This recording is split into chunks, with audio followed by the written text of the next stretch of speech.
From pretty much the present, this is your host, Adam Graham, welcoming you to a week of old-time radio detective podcast from 2013. Because these podcast episodes are quite old, offers and information contained in them are not valid unless they are reflected on our website at greatdetectives.net. Now enjoy a week of podcasts from our archives at the Great Detectives of Old Time Radio.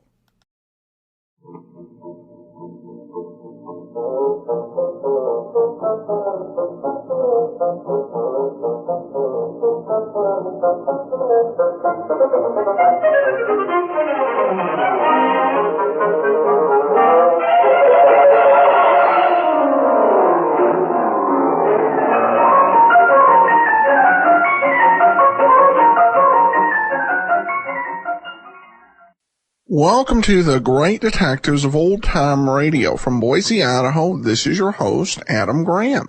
If you have a comment, email it to me, box13 at greatdetectives.net.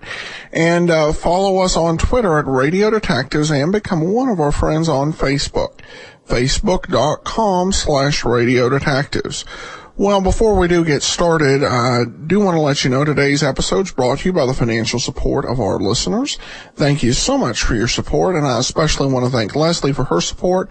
We'll send along access to the premium side as we do with all donations of $7 or more, and you can learn more about supporting the show at support.greatdetectives.net. Well, now it's time for today's episode of yours truly, Johnny Dollar, The Indestructible Mike Matter, Parts 1 and 2. From Hollywood, it's time now for Johnny Dollar. Pat McCracken, Johnny, Universal Adjustment Bureau. Oh, no. How are you, boy? Terrible. Goodbye. Johnny, what's the matter? Well, the last one you handed me was that phony spiritualist case, and it's still haunting me. Before that, it was Laird Douglas of Heatherscope. Oh, you made money on him, didn't you? Yeah. I nearly lost my mind. Well, all right, I've got one for you now that'll surely make you lose your mind. Johnny, come on over, huh?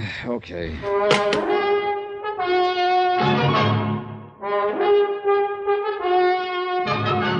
Tonight and every weekday night, Bob Bailey in the transcribed adventures of the man with the action-packed expense account, America's fabulous freelance insurance investigator. Yours truly, Johnny Dollar.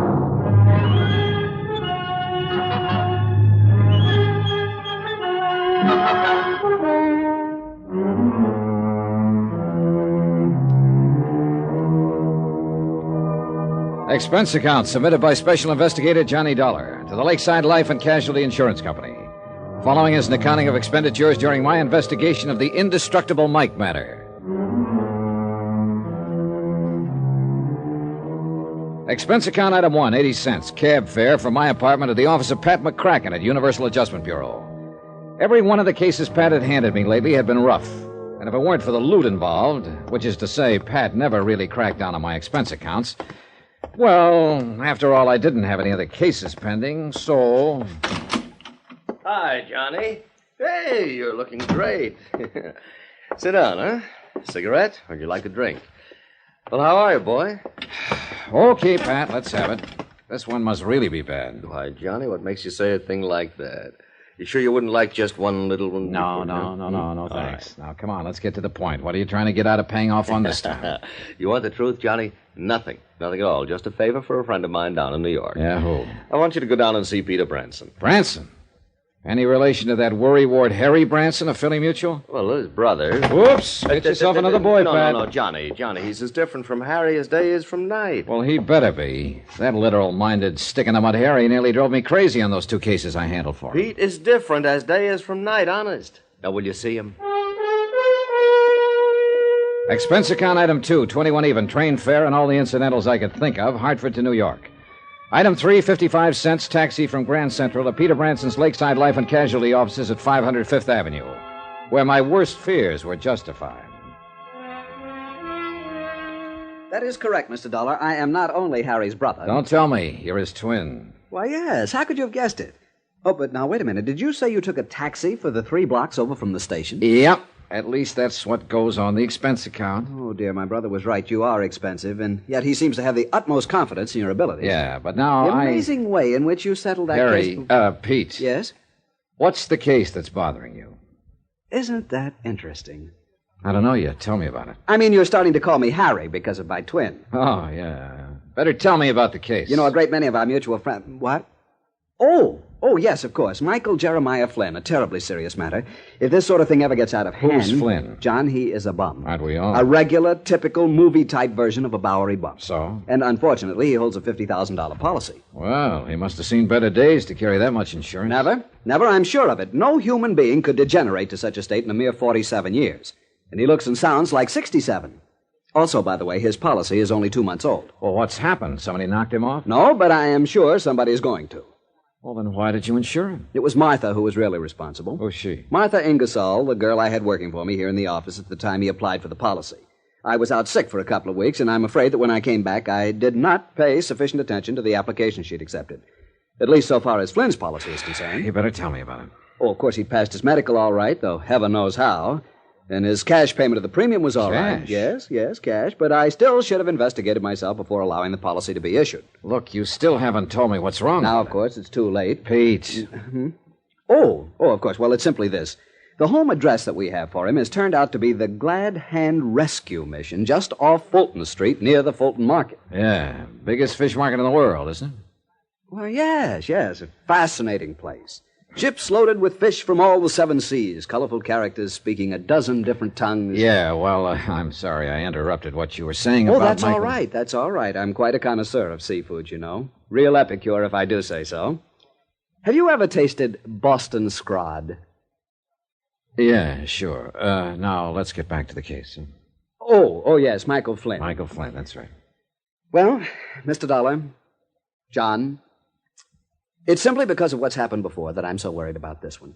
After all, $50,000 is a sizable policy. And what has happened before? The same thing, so you can see. Harry, Pete, I can't see a thing. John, it's like the Angus Cormac matter back in 47, like the old Mother McCrary affair that happened. Trying to tie Peter Branson down to the facts of the case was exactly like trying to tie his brother Harry down, only more so. I had to keep reminding myself that all of Harry's assignments had paid off handsomely for me, and keep hoping the same would be true of his brother. 3 separate times in the next 15 minutes, Pete launched forth on the Epicurean delights of seafood. And 3 times I vainly tried to steer him back to port. Finally, I threatened to walk out on him unless he got down to business. All right, John, I'll give it to you in black and white. Oh, not literally, of course. I mean, I'll tell you from the beginning. Attaboy. Now, 4 times within the past few years, this very same sort of policy has been issued. To some penniless, worthless bum. Yes, and everything has indicated fraud. How do you mean? In only one case were the police able to prove anything, the case of Maggie Dolly Varden Smith. Oh, yeah. Seems to me I remember that. Some racketeer, ex-bootlegger. Correct. Candy Kid Schultz. Yeah, he insured the old derelict for $20,000, $30,000, had himself named beneficiary. That is correct, and then he had old Maggie murdered. Of course you remember. And you think you've got the same sort of a situation here? Yes, John, I'm afraid so. And you can't cancel the policy unless there's proof of an attempt at fraud. Correct. So you can see why I'm so deeply concerned over this. Oh, if only I hadn't left Martha Ingersoll in charge while I was sick. Who's named as beneficiary in the Of course, policy? she did sell some good policies. Beneficiary. Oh, yes, here it is. John Wesley Cosgrave, 621 East 49th Street here in Manhattan. What do you know about him? Nothing, really. And frankly, I'm afraid to find out. John? Yeah, I'll look into it. And what's the address of this rescue mission where old Michael hangs out? It's down near the big Fulton Fish Market. Let me see. Here, why don't you give me that whole folder so I can get what I want from it? Of course, John. But I am sorely afraid there isn't much to get. I'm sorely afraid Peter was right. But I had to start somewhere. Item 4, 280, taxi back to Grand Central to pick up the bags I'd parked there, and the same taxi to a slightly dingy little hotel a couple of blocks off Chambers Street on the Lower East Side. Item 5, $9.83 to a second-hand clothing store where I outfitted myself in hat, coat, pants, shirt, shoes, and socks that I hope would make me eligible for a spot on a bench at the Glad Hand Rescue Mission. When I finally shuffled into the place, which looked more like a cheap flop house than a mission, I felt somewhat like a kid playing tramp at Halloween. Welcome, brother. Welcome to the mission. I'm Daddy Bill. Hi. The entrance to the soup kitchen is over at the side, you know. Yeah, well, I just want to sit down for a spell, rest my feet. And have you a bed for the night, brother? Who knows? I'll make out. Well, there's always room for one more, you know. Will you be here for our meeting tonight? Well, I don't know. You have an excellent singing voice, I can tell. Are you sure you don't want something to eat, my boy? No, I'm all right. Well, then, just sit and be comfortable and we can talk. I kind of hope maybe I might run into Mike. Mike? Flynn. Oh, yes, of course. Michael lives here. Spends most of his evenings with us, poor fellow. Although I really shouldn't say that. Huh? Say what? The poor fellow. After all, he's also one of our biggest contributors, too, when he's sober. Although where his money comes from, I'll never know. Yeah, well... Although I'm sure it's money honestly gained. Michael's very religious. He's taken the pledge many times, many. Has a lot of money now and then, huh? Yes. He seemed to think he might have a contribution for us when he comes back tonight. But you don't know where he gets it. My boy, I never ask these personal things of the brothers. Now tell me all about you. You're from out of town, aren't you? I can tell. This was something I hadn't anticipated, and I had to rack my brain to come up with a story that would convince Daddy Bill I was a bum. When I could get a word in edgewise, that is. And the kindly, gabby old biddy proceeded to tell me in minute detail the life history of all of the habitués of his mission. All, that is, except the one I was interested in, Mike Flynn. Maybe he was suspicious of me. Afraid I might be trying to get my hands on some of the money old Mike frequently showed up with. Generous in the extreme, John. That's why I feel I must protect him from some of the people who come in here and might try to take advantage of him. Sure, Daddy, you're right. Responsibility for the care and welfare of the brothers weighs heavily upon me sometimes, but it's a burden I'm glad to bear. Yeah, well... Feed their stomachs and feed their souls. That is my task. You say you think... And as I say, it's a task I'm privileged to assume. After all, whom else have they to lean on? You think Mike will be back here tonight? Oh, yes, John, I'm sure he will. Oh, but listen. The quartet in the, we call it in the music room. Can you hear them? Oh, yeah. Yes, they're getting ready for the meeting tonight. Aren't they wonderful? Beautiful voices. They ain't bad at that. You're sure you won't join them? Oh, no, some other time, huh? Now, when Well, Mike... whatever you say, but if you're going to stay here long, my boy, with that wonderful voice of yours, I can tell. I will insist that you join one of our singing groups. Yeah, about Mike again. Oh, dear, did you hear that? Someone hit a sour note. Poor boys, they just can't get along without my help. You'll just have to excuse me, John, while I go back there and lead for them. I'll come back later. We'll talk.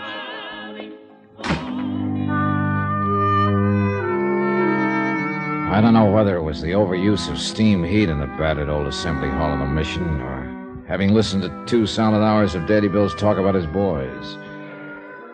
Whatever it was, I was tired.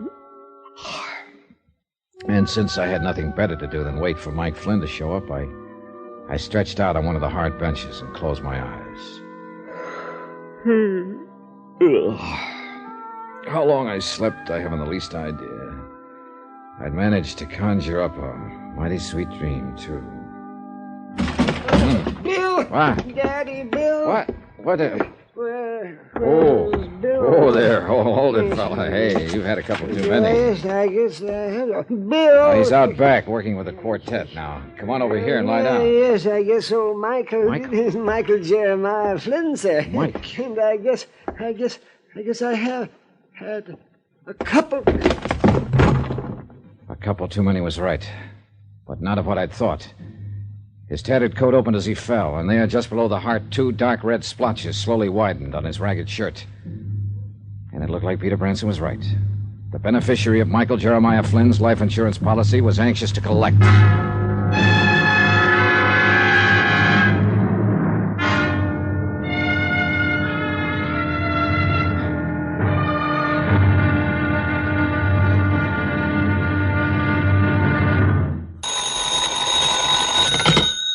Johnny Dollar. John, this message I found when I came in. Yeah, Pete. Somebody took a couple of shots at your $50,000 client, Mike Flynn. Well, will he die? From the looks of things last night, he may pull through, in spite of the 2 slugs in him. I hope so. Do you know who did it? No idea, but I'm going to try to talk to him. Have you talked to the beneficiary? Not yet. First, I want whatever information I can get from Mike, if he's still alive.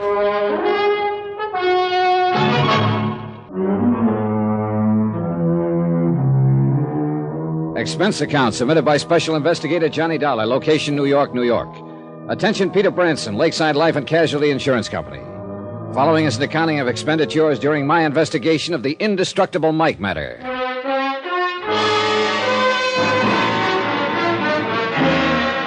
Expense account item 6, 55 cents. Taxi to the neighborhood of the Glad Hand Rescue Mission, where Daddy Bill, the general factotum, had promised to take the best of care of Michael Jeremiah Flynn. He'd given Mike a room to himself on the second floor. And what a room. What wallpaper was left hung in shreds from the cracked plaster. The shades on the dirty windows were tattered and torn. A single bare fly-speck light bulb hung on a cord from the ceiling. The floor was bare, and the only furniture was a battered chest of drawers, an ancient washstand with a cracked pitcher and bowl, and a sagging iron bed on which old Mike Flynn lay. Come in. Come in here. Hi. Well, you must be the man who helped me into the mission last night. Yeah. My name's Johnny Dollar. Come up to see how you're making out. Well, I'm much obliged to you, Johnny. I'm real obliged to you. Well, how are you feeling this morning? Me? Oh, I'm fine. I've never felt better. Sit down. Well, what did the doctor that Daddy Bill got for you have to say? The doctor for me? Oh, now, Johnny, you must be joking. Joking? After you had a couple of slugs tear through you? Here, let me help you. Oh, you want to see him? Sure. Now, wait a minute. Now, just look for yourself here. You see? They just went through my side here, in the front and out the back. Holy. Oh, see, aren't they healing up nicely? Why, that one couldn't have missed your heart by more than 3 inches. But it did. Yes, it did. Not nearly so close as this scar, though. What? Want to see this scar? Look at it right here. Hey, was that a bullet wound, too? No, Johnny. That was just an old ice pick or something. Huh? Somebody in the crowd during that fire down at the Battery last. Oh, wasn't that a beautiful fire, Johnny? Did you see that? Oh, but what did these slugs do to you inside? You must be... To me? Oh, not a thing. Well, I'm so durable. Wait a minute. Did you say there was another attempt on your life last week? No, of course not. Just an accident like those shots last night. You think that was an accident? Huh? Why, don't you? Do you know who fired them? Oh, Johnny, I haven't the least idea. Well, where did it happen? I was right here in the mission, and I didn't hear any shots. Oh, dear, no. I was down near my private place. Where's that? Where's that, Mike? Well, I'll tell you, Johnny. It's this way. Daddy Bill and the others here at the mission are real nice to me. Oh, they're real nice. You can see by this lovely private room that they fixed up for me. Yeah. And they'd like for me to stay here all the time. I guess Daddy Bill thinks if I'm here most of the time, I might not drink so much and keep getting into those kind of... Say, do you ever enjoy a little drink, Johnny? Well, on occasion. But you were going to tell me. Sure. Oh, here. Now, I've got a little bottle tucked under the mattress here. See, here it is. Oh, what under the sun is that? That color, that pink? Yes, that's my favorite, that pink. Straight whiskey costs so much. Even when I have the money now and then. You know something? I like a little bit more kick in mine. I guess it's kind of a hangover from Prohibition days. So I mix a little kick into it. Here, Johnny, I want you to try this. Well, that pink... Go ahead. Oh, you'll like this. Oh, what a wallop. Well... What the Samuel? Yes, what that sterno. That's what I add to it. Just a little bit of sterno. Mike, this stuff will kill you. Oh, I've been drinking that for years. Look at me, the picture of health. Oh, Mike, just listen take a to little me. sip. I'm going to get you a doctor. No, you're not. I won't stand for it. But you've been shot. Oh, no. Just gave me a little twinge or two last night, but now I feel fine. Well, you fell flat on your face when you came in here. Oh, now listen, Johnny. Don't you tell Daddy Bill, but I'm afraid it wasn't the bullets last night. It was overindulgence. Oh, brother, I give up. No, don't say that, Johnny. Oh, all right, then how did it happen? Well, I was on my way back here when the car drove by. Oh? Yeah, it sounded to me like a couple of backfires or two, but then I felt this little sting on my side. And that's it. And you call that an accident? Well, of course, the men in the car were probably just having a little friendly argument. How many men? Well, I'm not sure. I think there were only 2 of them. I waved at them. What kind of a car? Black. Well, what make, could you tell? Well, it was shiny and it was new. See, I wish I had a car, Johnny. Well, look, Mike, I'm on a level with you. Oh? I'm an insurance investigator. Insurance? Well, say, that's interesting, Johnny. Say, let's have a little drink on that while you tell me about that. No, thanks. And there isn't much to tell.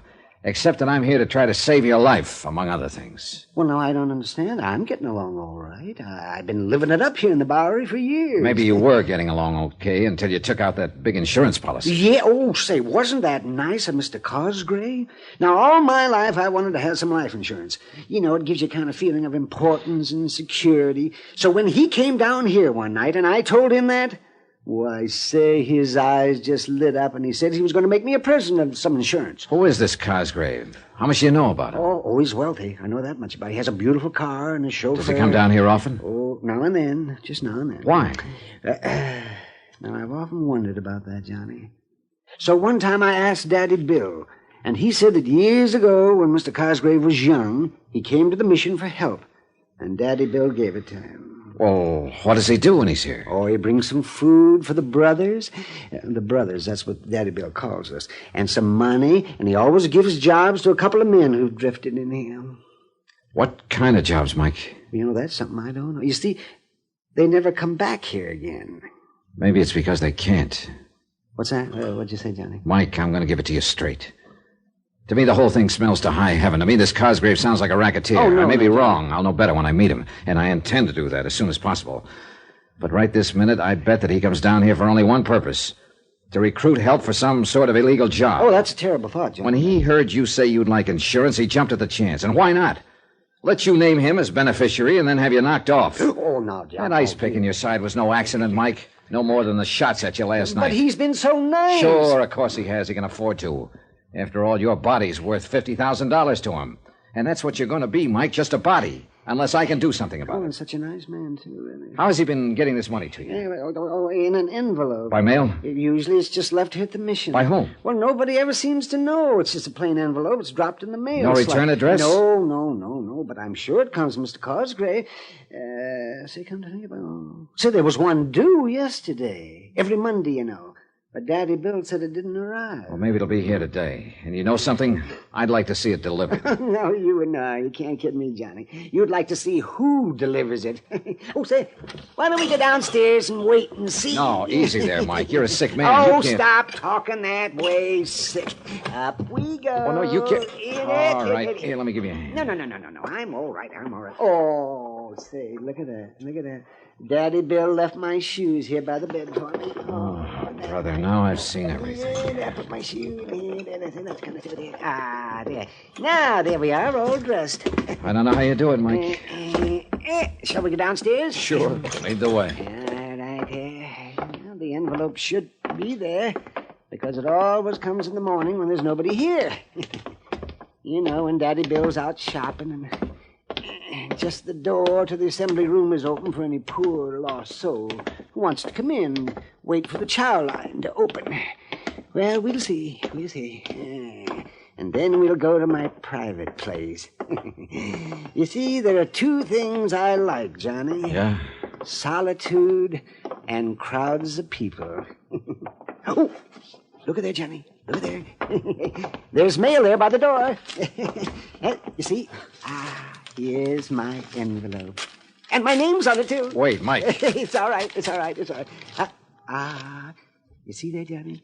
A $20 bill. Whee! Let me have that envelope for possible proof. Oh, yes. Here you are, Johnny. Now we can go out, you and I, and we can have a real... Well, now, Johnny, look at that. A package for me, too. Hey, easy, Mike. Let me have that. No. I know what you're thinking. An infernal machine or something. That's exactly what I'm thinking. But you didn't hear it gurgle. Oh. Well, look at there, Johnny. Well, joyous be, one for you and one for me. Easy, Mike. I want to carry this one in the wrapping paper. Oh, fingerprints, huh? That's right, Mike. I'm going to take you back upstairs and lock you in your room. You're to stay there. Let nobody in, not even Daddy Bill, until I get back here. But Do what I say. And just remember that I'm trying to save your life.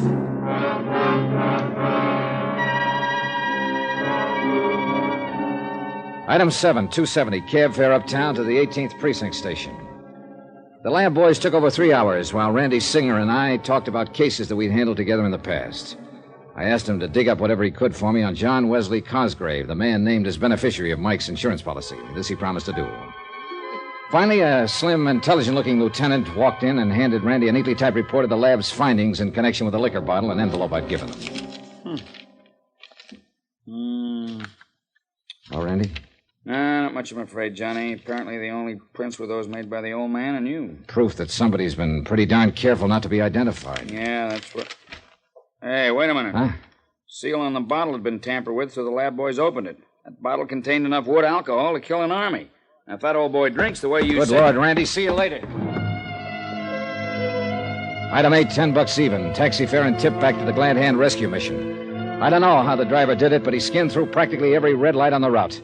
And I soundly cursed myself for having left Mike with the other bottle. The place was apparently still empty when I pounded up the stairs to the second floor in Mike's room. At least he kept his room locked as ordered. Mike! Mike! Mike, are you all right? Mike!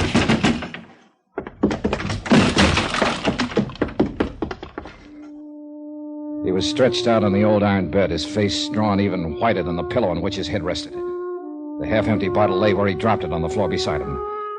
And I could have sobbed for the stupid, careless, unthinking way in which I... Ooh. Mike! Johnny, what a hangover this is going to be.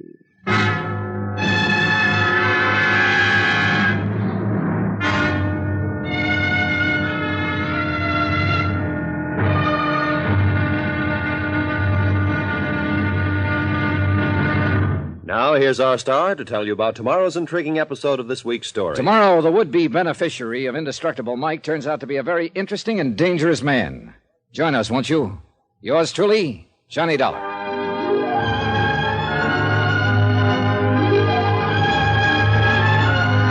Yours truly, Johnny Dollar, starring Bob Bailey, is transcribed in Hollywood. It is produced and directed by Jack Johnstone, who also wrote tonight's story. Be sure to join us tomorrow night, same time and station, for the next exciting episode of Yours truly, Johnny Dollar. Roy Rowan speaking.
Welcome back. Well, this one definitely has a bit of a lighter tone than some of the other serials we've heard, even though obviously dealing with a somewhat serious issue. Of course, having the presence of Peter Branson as well as Indestructible Mike definitely does set the tone and expectation for what we're going to hear.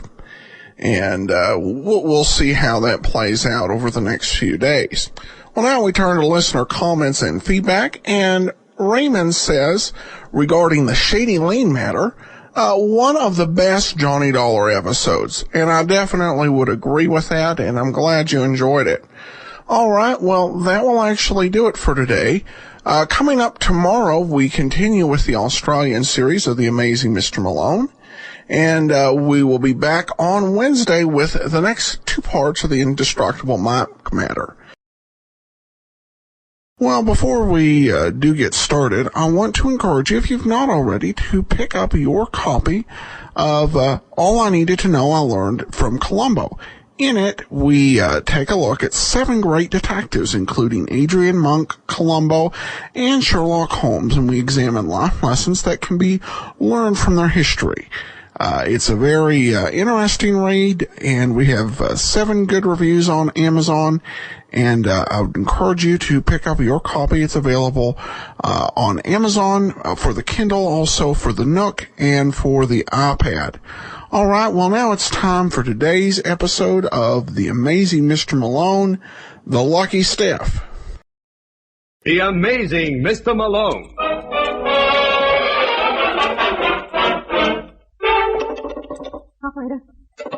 Operator, get me the office of John J. Malone. We now present The Amazing Mr. Malone, an exciting half hour of mystery and suspense, starring John Saul as the lawyer, whose practice before every type of bar has become a legend.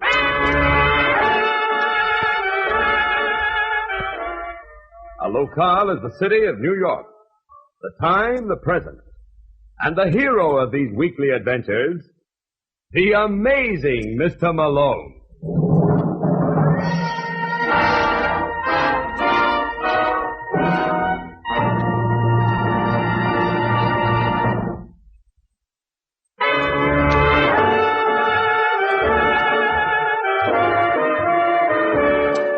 Malone's the name, John J. Malone, attorney and counselor at law. Tonight, I'd like you to consider the cliche that runs, lucky in cards, unlucky in love, because that brings up the case of Lucky Otero, the exception who proved the rule.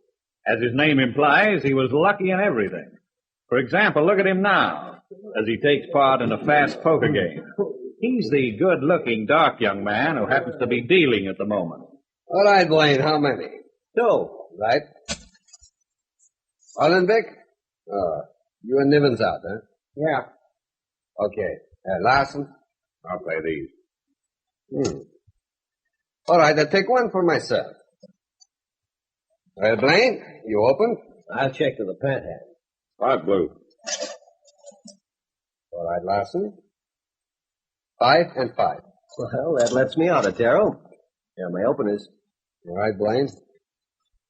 Well, Larson? You just took one? I just took one. Well, I'll see you. Is that the best you can do with a pat hand? I said I'll see you. You don't like it, you know what you can do. Here's my 5. All right, Larson. Well, what do you got? A full. Jacks and 5. Yeah, me with a lousy flush. Hey. Did you ever see such luck? Did you say luck, Blaine? Yeah. Sure. Otero's lucky, all right. Lucky somebody doesn't take him apart. What's the matter, Larson? You can't take it, huh? Not the way you play, Otero.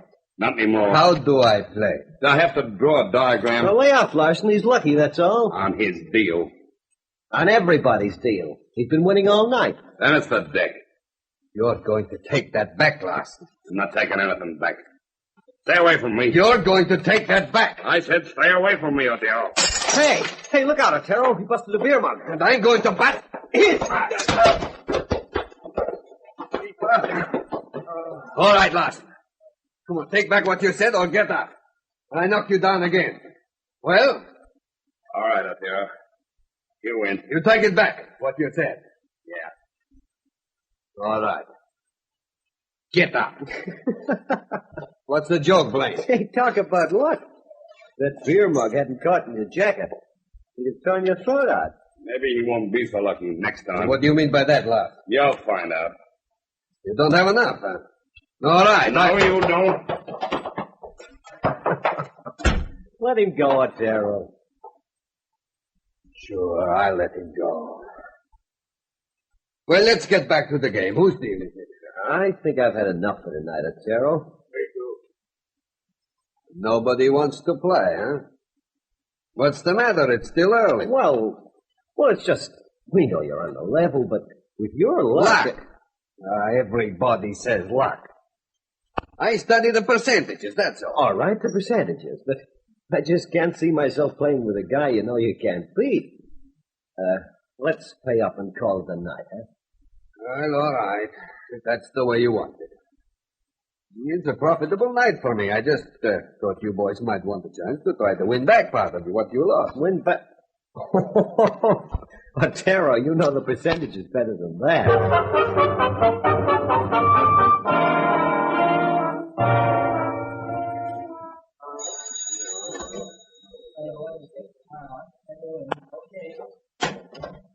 Hello, Hardwick. Ah, hello, Otero. Well, you don't seem happy to see me. Well, it's no way to greet one of your best customers. There are other bookies in town. Why not give them a whirl? How do you like that? Nobody wants to take my money. Take your money. That's good. You won't take any more bets, huh? Not yours, Otero. This is very funny. You know something, Hardwick? What? The luckiest thing that could happen to me would be to have a little bad luck for a while.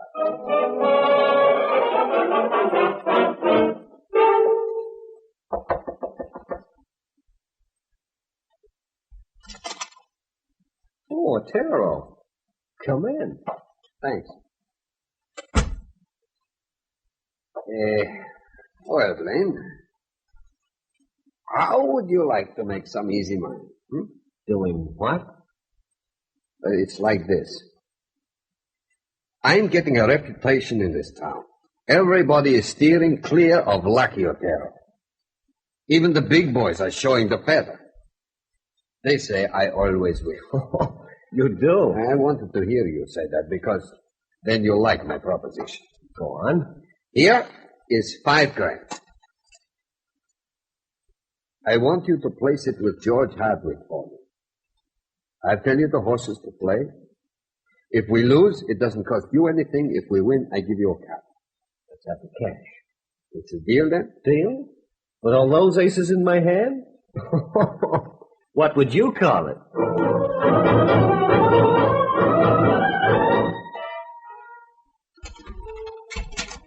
That you, Lucky? Yeah. It's a little late. I wonder what was keeping you. Hello, baby. I stopped off to see a fella.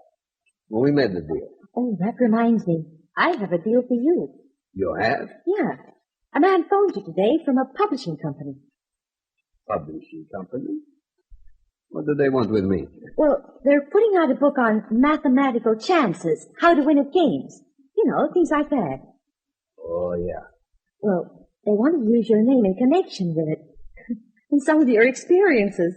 Seems you're getting to be famous. Oh, he said there'd be good money in it. No, I'm doing all right. Why should I bother with something like this? Well, I just thought... No, I'll do the thinking for this family, baby. All right. Oh, no.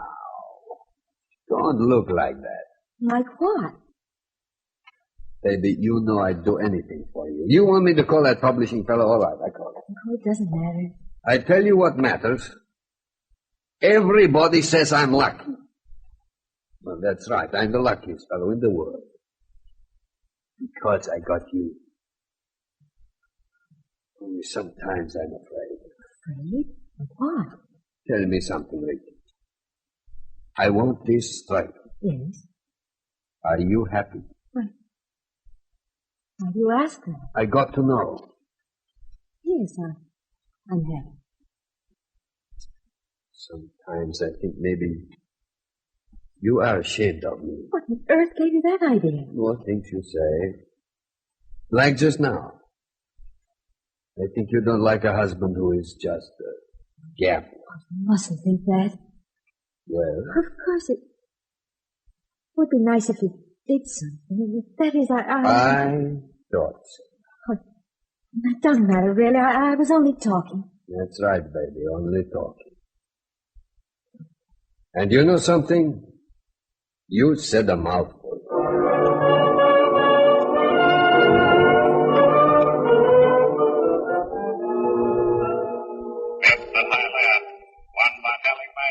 Hello, Hardwick. Oh, Blaine. Just the boy I wanted to see. Come into my office, okay?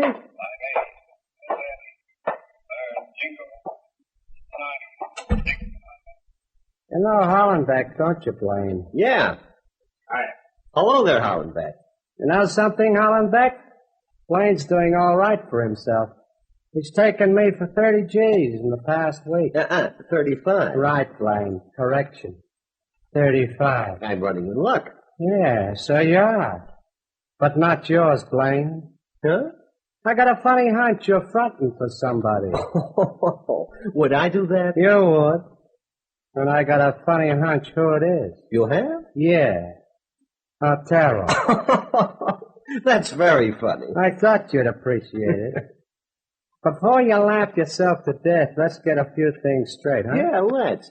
So first of all, get this straight. You're way off base, Hardwick. I hardly know Otero. Hollenbeck says different.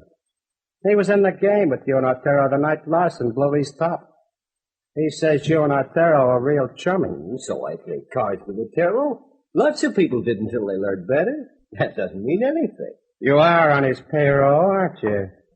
You're calling it. I was. And now it's your turn. I'm not talking. No.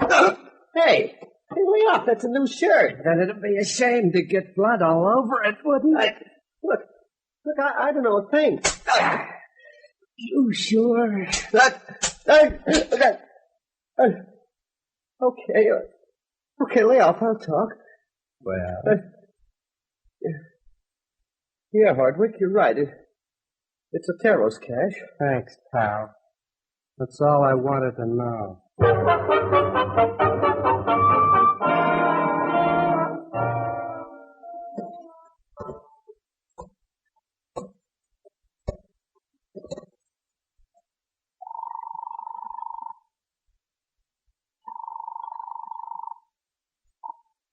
Hello?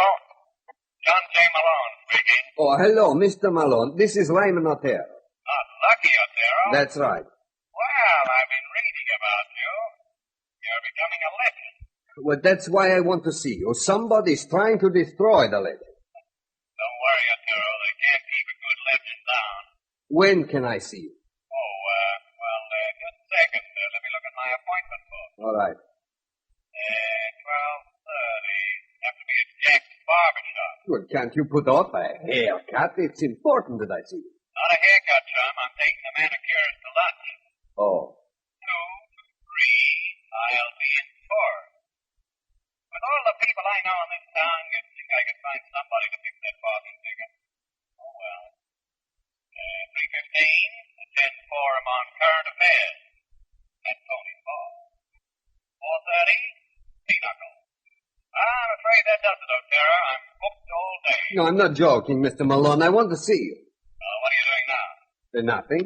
How long will it take you to get here? 10 minutes. Come on over then. I'll be waiting. Thank you, Mr. Malone. Goodbye.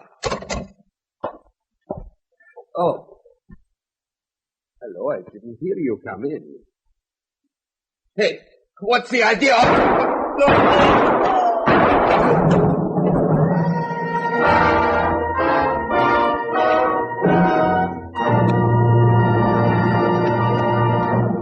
Before returning to the amazing Mr. Malone, a few words from your announcer. And now back to the amazing Mr. Malone.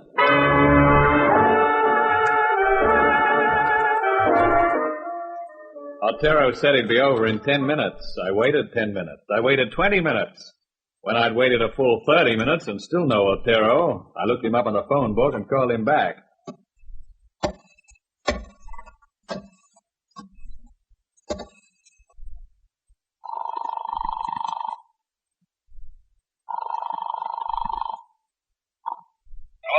Uh-oh. Don't tell me. That sounds like Lieutenant Brooks. Don't tell me. That sounds like the amazing Mr. Malone. What are you doing at Otero's, Brooks? Playing Parcheesi. No, look, I'm serious. What do you think I'm doing, Malone? I'm with homicide, ain't I? Well, who's been homicided? Otero. How do you like that? I'm unemployed again. Was Otero your client? Prospective. What do you want with him? I can't tell you. Legal immunity? No, I just don't know. He didn't say, except something about somebody trying to destroy the legend. Oh, skip it.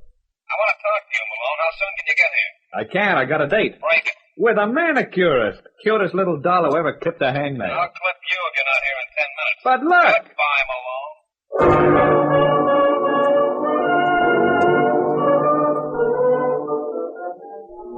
Lieutenant Brooks, you wanted to see me. Yeah, come on, next room. Why?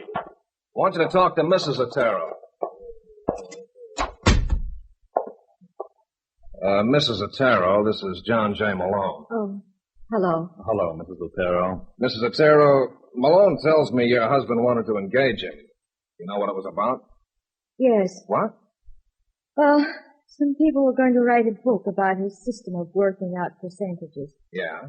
Well, Mr. Larson, Newt Larson, began spreading stories that my husband was a cheat. Publishing people heard about it and they didn't like it. My husband threatened to get hold of Mr. Larson and give him another beating. Another? They'd already had one fight, but I convinced my husband that fighting wouldn't do any good. I persuaded him to go to you, Mr. Malone. I thought we might be able to sue for defamation of character. I see. Well, thanks, Mrs. Otero. We won't bother you any more now. That's all right. I want to help in any way I can. If you can only find who killed Lucky. We will. Come on, Malone. All right. Goodbye, Mrs. Otero.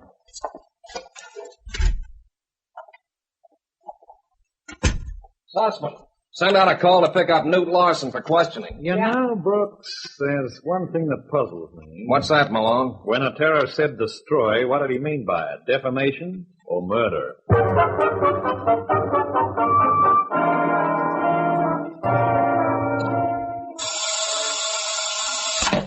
Maggie, I thought I told you I'm out. There's a Newt Larson here to see you. Oh, well, I just came in. Tell him I'll see him right away. I already did. That's what I call efficiency.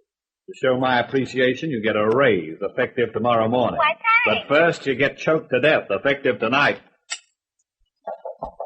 Come in, Larson. Hello, Malone. I gotta talk to you. Talk. Everybody knows I didn't like Otero. I figured him for a crook, and I said so. So with him murdered, I'm a natural when the law starts looking for suspects. Check. I hear by the radio the law is looking for me. Check. I didn't kill Otero. That's one I don't check, not yet. Well, check on it. Maybe I will. There are plenty of other people who could have done the job. For example? Otero's wife. His wife? She seemed genuinely upset by his death. What'd you expect her to do, laugh it off? It looked like the real thing, no phony hysterics. He used to be on the stage before he married her. She's had practice. Why would she kill him? I had an idea she always figured she was just a little bit too good for him. She married him. She had dough. Now she's got it without him. Well, I'll make a note of that. Where else do we look? You might try Dick Blaine. Dick Blaine, how did he fit with Otero? I don't know for sure. But lately he's been hanging around with Otero a lot. He ought to be able to sing something. All right, I'll try him too. You'll probably find him at Smokey's Tavern. He usually hangs out around there. Mm-hmm. Well, see what you can find out, will you, Malone?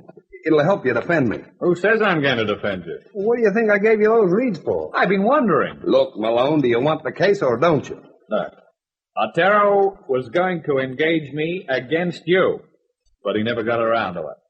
Well, I suppose I'm free to take you on. I'll think it over. Well, check on Blaine and Rita Otero. It may help you make up your mind. I'll do that. And then if I'm picked up, we'll be that much ahead. If you're picked up, you're going to give yourself up. No, thanks. I thought you wanted me to defend you. Not on those terms. Now, don't be a jerk. I'm not taking any chances. I want to see what you find out first. Yeah. Get Lieutenant Brooks on the phone, Maggie. All right. Have a nice chat with Lieutenant Malone, but don't expect me to wait. Come back here, Larson. Think I'm crazy? You're putting on a good imitation. Now, listen to me. I'm telling you to stay here. And this gun is telling you I'll give the orders. And it relieves you of any responsibility of letting me go. So maybe you'll still do what I ask. So long, Malone.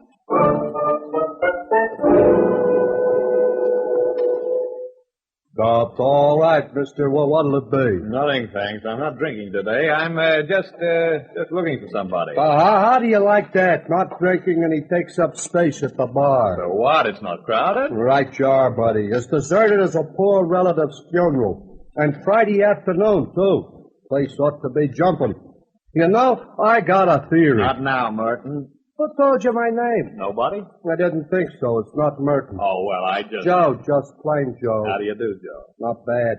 Now, like I was saying, I got a theory. Sorry, I haven't time for theories today, Joe. How do you like that? I got to listen to other people's troubles, their ideas, their philosophy. But has anybody got time to listen to me? No. Look, There are only 3 people in here. Is one of them Dick Blaine by any chance? He don't want drinks, he don't want conversation, but I got to answer questions. Well, 2 fish make it any easier on you. Try me. Okay.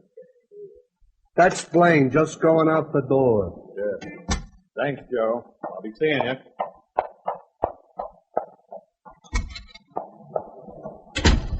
Hey, Blaine! Blaine, look out! Oh, brother. Tackled you just in time. What happened? Well, I spotted the Tommy gun looking out of that car as it went by, and it was looking your way, so I tackled you. If I hadn't, your name would be signed on that dotted line of bullet holes in the building behind you. Oh, well, thanks. Oh, that's all right. Look, I want to talk to you. So let's go somewhere where we can talk, huh? Before your friends decide to do a repeat. Blaine wanted to go back to the bar. He needed a drink. But I figured we'd better get out of that neighborhood fast. I took him to my car, and we started off.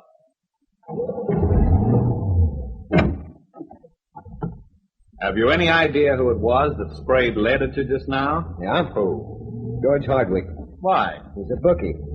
Didn't want to handle Otero's bets, so Otero had made me a front for him. Hardwick found out. Made him sore. Sore enough to want to kill you, huh? Sore enough to threaten Otero. I knew about it, so he could have wanted to shut me up. Right, it's worth looking into. By the way, did Otero know Hardwick had found out? I don't know. I haven't seen him since Tuesday noon. And that was before Hardwick had caught on. Ah, well, looks like a visit to Hardwick's in order. I'll call Lieutenant Brooks to meet us there. As long as Hardwick likes to play with guns, it might be a good idea to have the law handy.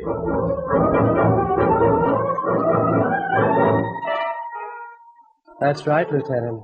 I did threaten Otero. I was going to give him his lumps, but I didn't intend to kill him. Don't tell me it was an accident, Hardwick. It wasn't anything as far as I was concerned.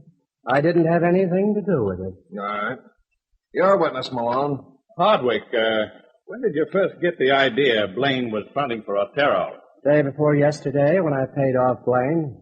When I added up his winnings, it looked way out of line for his usual kind of play. I see. So when Blaine came back that night, I convinced him to admit that he was working for Otero. Blaine? Yeah, Malone?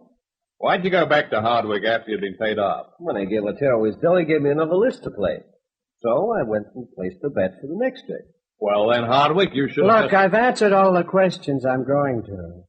You've got me for making book. Isn't that enough?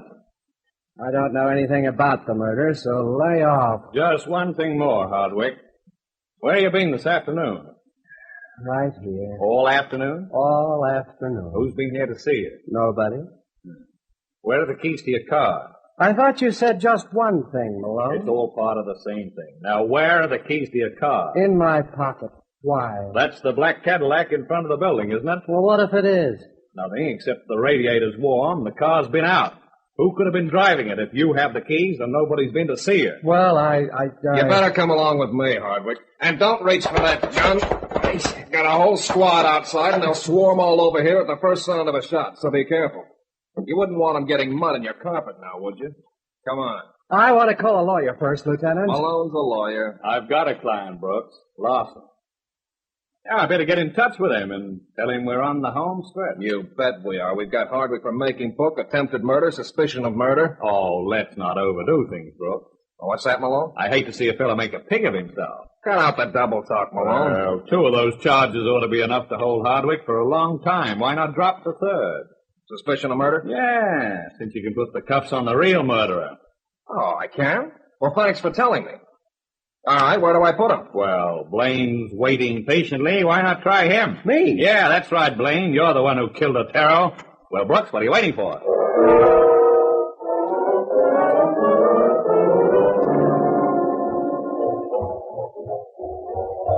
All right, Malone, I sat tight while you stuffed your face. Now, how about you making with explanations? It goes like this.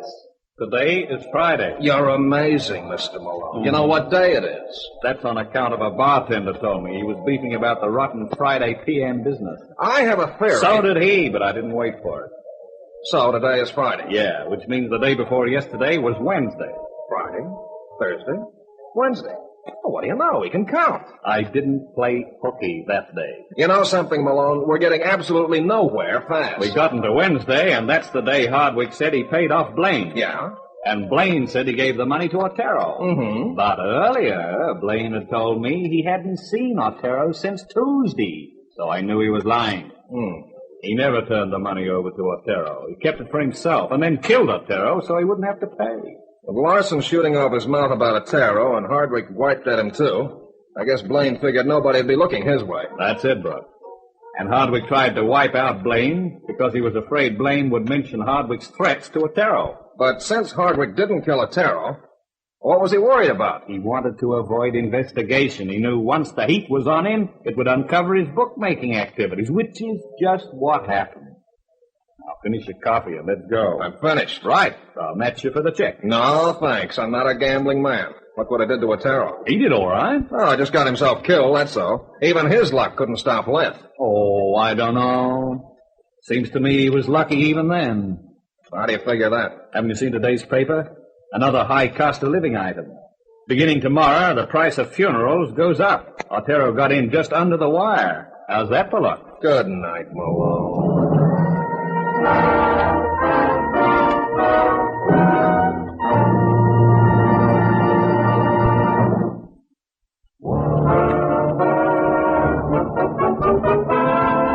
And now, once again, back to the amazing Mr. Malone. Well, no doubt about it, Otero sure was a lucky stiff.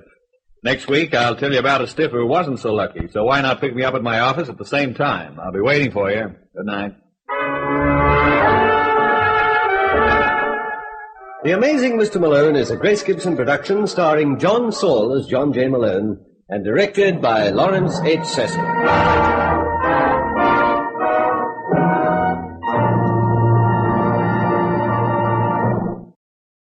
Welcome back. And once again, crime is thwarted by the process of elimination. Now to listener comments and feedback. And Joan commented regarding our episode 1114 of the Old Gold Comedy Theater having wonderful crime. She says, my mother used to like Harold Lloyd when he appeared in silent movies. I thoroughly enjoyed today's shows. I found it very good and funny.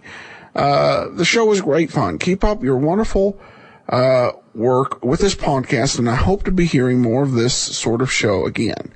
Well, thanks so much, Joan, and I appreciate you listening. And it's something, if you listen long enough to the show, you'll hear more of. I have to say that detective comedies were rare in terms of being on the air and being any good, which was why many of them didn't make it very long. We've already played Leonidas Witherall, which I thought was decent, and also The Thin Man. Other ones that we'll be looking at that are very strongly comedic, Mr. and Mrs. North, though that was only in the earlier episodes. They changed to kind of a melodramatic thing later on, and we're also we've got a couple, three specials at least. One with Red Skelton adapting one of his whistling detective movies to the radio, of course, comedic. And then we have an episode of the WOR Summer Playhouse that I hope to play one of these years around the start of baseball season. And of course, we have a radio adaptation of Bob Hope's My Favorite Brunette. And if I stumble on anything else, I'd be happy to consider adding it to the list of stuff I'd like to play. If you're aware of any, good comedy detective storyline shows, I'd love to hear from you. And ideally, it's got to have some bit of mystery. Can't be all paper thin. Otherwise, we could play the Sam Shovel sketches from Abbott and Costello and the One Long Pan sketches of Fred Allen. which could actually be pretty fun, but wouldn't quite fit on our show. But thanks so much again for the email. That'll do it for today. Join us back here on Wednesday as yours truly, Johnny Dollar, continues.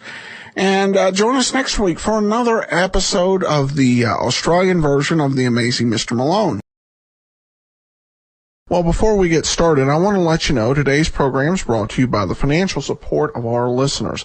Thanks so much for your support, and you can support the show at support.greatdetectives.net. Well, now it's time for us to continue on with the Indestructible Mike Matter Parts 3 and 4. From Hollywood, it's time now for... Johnny Dollar. Huh? What? You're John Wesley Cosgrave, aren't you? That's right. Well, my name's Johnny Dollar. I'm an insurance investigator. Oh, of course. I've been expecting a call from you. Or at least from somebody like you. What's that supposed to mean? I expect you're interested in why I've insured the life of a Bowery bum for $50,000. You bet I am. I want to see you. Why not? Anytime. Only it won't do you any good.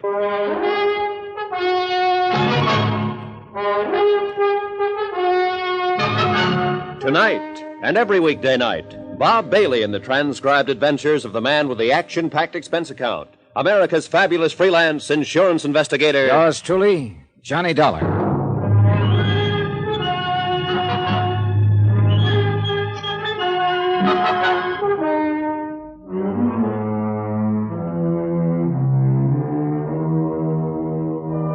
Expense account submitted by Special Investigator Johnny Dollar, location New York, New York, to the Lakeside Life and Casualty Company. Following is an accounting of expenditures incurred during my investigation of the Indestructible Mike matter. Expense account item 9, 10 cents, the phone call to John Wesley Cosgrave from my dingy little hotel on the Lower East Side. Item 10, 270, taxi uptown to see Sergeant Randy Singer, Detective Division, 18th Precinct. You get back to that Glad Hand rescue mission in time? After all, when the lab boys discovered that so-called whiskey was almost pure wood By the time I got there, Randy, the poor old coot had drunk nearly half the bottle. Oh, that's too bad. Well, I better arrange for him to be hauled down to the morgue. Old Mike's still alive? And happy. Oh, that's impossible. You don't know the half of it. A week or so ago, somebody stabbed him with an ice pick just below the heart. Result? He said the scar itched a little bit. 2 days ago, somebody drove a couple of .38 slugs through him. He said it gave him a slight twitch in his side for a few hours. Johnny, come on now. Now he goes and drinks nearly half a bottle of wood alcohol. Poison. Result? A bit of a headache. Indestructible Mike. Indestructible Mike. Where is he now? Locked up in my room at the Brakely Hotel, with orders to eat the groceries I picked up for him and to let nobody in. Good, good. But whoever's trying to get him isn't going to give up. Hey, did you dig up anything on the beneficiary of his $50,000 life policy? Cosgrave? Only enough to scare you to death. Listen to this. John Wesley Cosgrave, formerly known as John W. Gordon, John Dutchy Gordon. What? Alias Skippy Grant, alias Dutchy Smith. Wait a minute. 18 arrests with only one conviction, back in 1938 for possession of narcotics. Randy. Ever hear of Murder Incorporated? Oh, sure, but this... Apparently they had a subsidiary. Apparently your friend Gordon, or Cosgrave, or whatever you like to call him, was one of the big shots in it.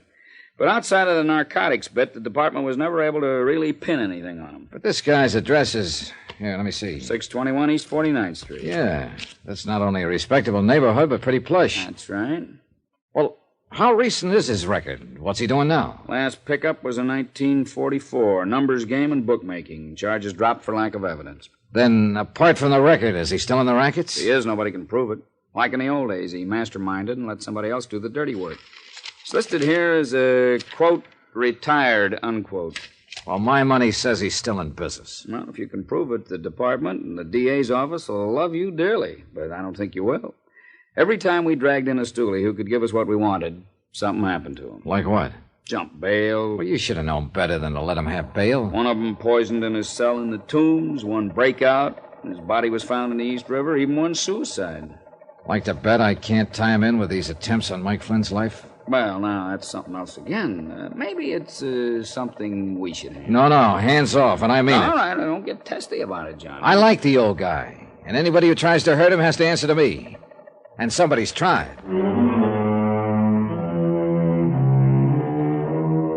Expense account item 11, 165. Cab fare to the Smart Modern apartment building at 621 East 49th, where the doorman announced that Mr. G. Wesley Cosgrave was expecting me and to take the elevator to apartment 11B.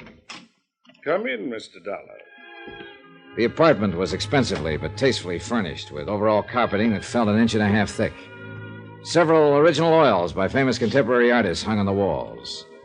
But it was the man himself who really seemed out of character with the rundown Randy had given me. He was 6'1" or 2, built like a man who spends his odd hours in the gym.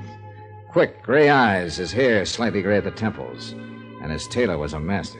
Do you like it, Mr. Dollar? Huh? What? That is a genuine Picasso you're looking at. And I consider myself very fortunate to possess this original by Salvatore Dali. Mm-hmm. Oh, and I'm sure you'll appreciate the excellent view of the city from these corner windows. Yeah. I must have the best, Mr. Dollar. Only the best. Oh, sit down, please. May I pour you a drink? No. No, thanks. I suppose you're wondering why I decided to buy old Michael Flynn the life insurance policy of which he's so proud. I am. Well, it's really very easy to explain. You see, I was born and brought up on the Lower East Side, Mr. Dollar, in deplorably poor circumstances. My early life was a never-ending struggle for survival and for whatever questionable sort of education I could glean from those about me, many of them criminals, who were my only companions. That's all very touching, Mr. Cosgrave. And I'm afraid I did little to lift myself out of the gutter until one winter night, hungry and broke, I wandered into the Helping Hand Rescue Mission. Yeah, I understand you still go around there now and then. Oh, yes, I do, in the hope that somehow I can help the poor unfortunates there the way the mission and Daddy Bill helped me. Repay some of the debt I feel I owe. Is that the only reason? What do you mean, is that the only reason? You've given jobs to some of those poor unfortunates from time to time, haven't you? Yes, I have. What kind of jobs? What business? That's hardly a concern of yours, Mr. Dollar. I've contributed much to the mission. I've tried to make life easier for some of the deserving habituaries of the mission. What? It's the least I can do after so much was done for me. In the case of Mike, why, his greatest desire in life was to be the proud owner of life insurance. Why, I don't know. I do. Because you sold him on it. That's a lie. That's a dirty... Is it? Then why make him name you as beneficiary instead of the mission or some other deserving cause? That, Mr. Dollar, was his own idea. And since it made him happy, I didn't protest. I suppose the real reason for this particular desire was his feeling that it might give him dignity. Yeah. Now tell me something. Where does all your money come from, Dutchie? Dutch? Who told you that? Nobody calls me Dutchie no more, not you or nobody else. Them days are over. I'm respectable, even educated. I wonder. Look at my record. I haven't been on the blotter since 44, and that was a bum. Mr. Dollar, I make no pretensions about not having a past.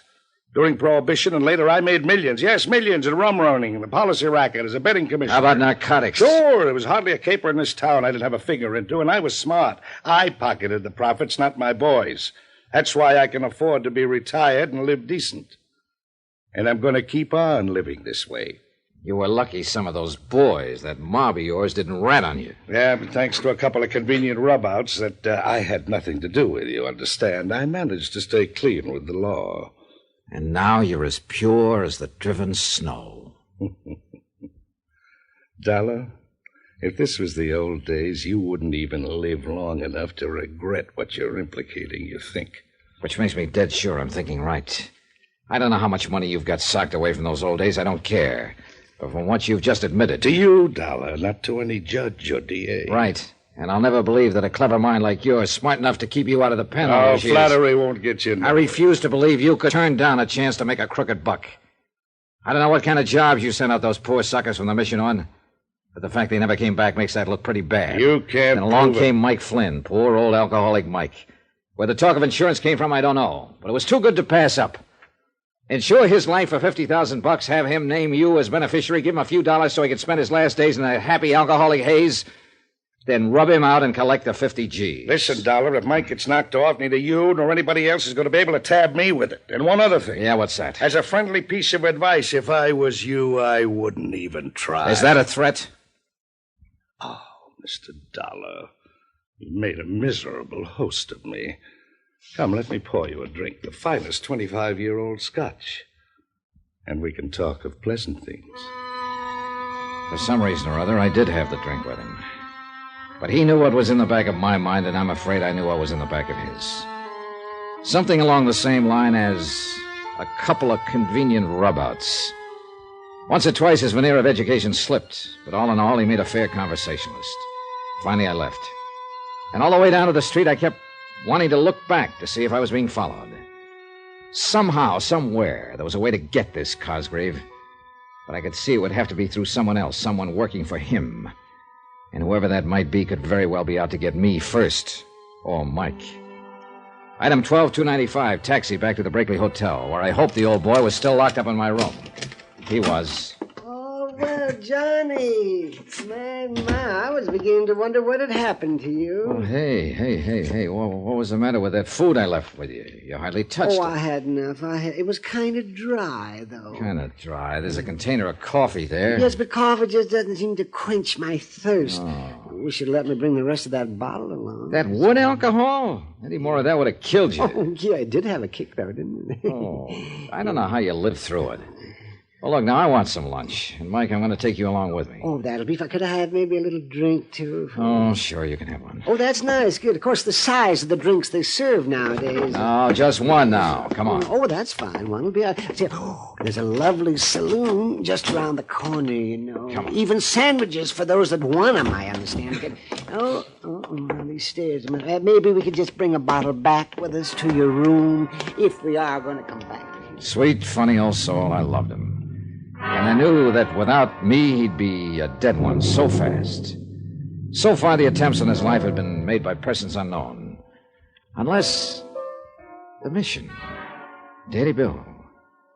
Could Daddy Bill be somehow tied in with Cosgrave's operations? I wondered. I paid the check. That's item 13285, and we started walking to the Glad Hand Rescue Mission along some of the back streets. I wanted time to think it out, if I could think, over the incessant, pleasant chatter of I'm my... really enjoying life now that I have money now and then. Why, sometimes I get on the subway and I just ride all over town all day long. Yeah, you told me. See, why don't you try that sometime, Johnny? It's really say, there's a bar there on the corner. Why don't we just pop in? No, let's pass that one. John, why do you feel that you have to look after me this way? You know darn well why I... Hey, watch the curve. Why I'm looking after you. It's because somebody's on... Mike, look out! Mike, listen to me. Hey, can you hear me, Mike? Hey, mister, get a cop, an ambulance. You mean for him or what's left of him? Yes, hurry. Oh, what's the matter with you? Use your eyes, buddy. It's too late.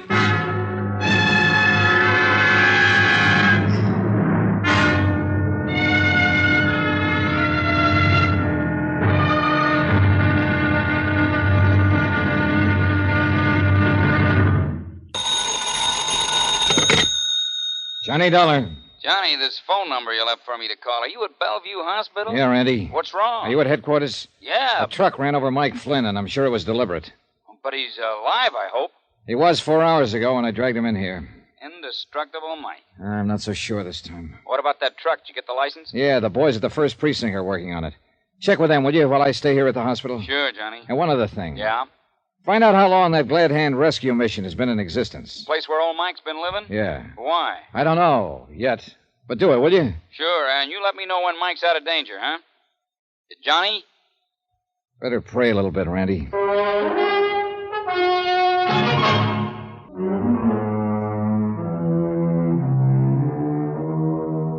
Expense account submitted by Special Investigator Johnny Dollar, location New York, New York, to the Lakeside Life and Casualty Company.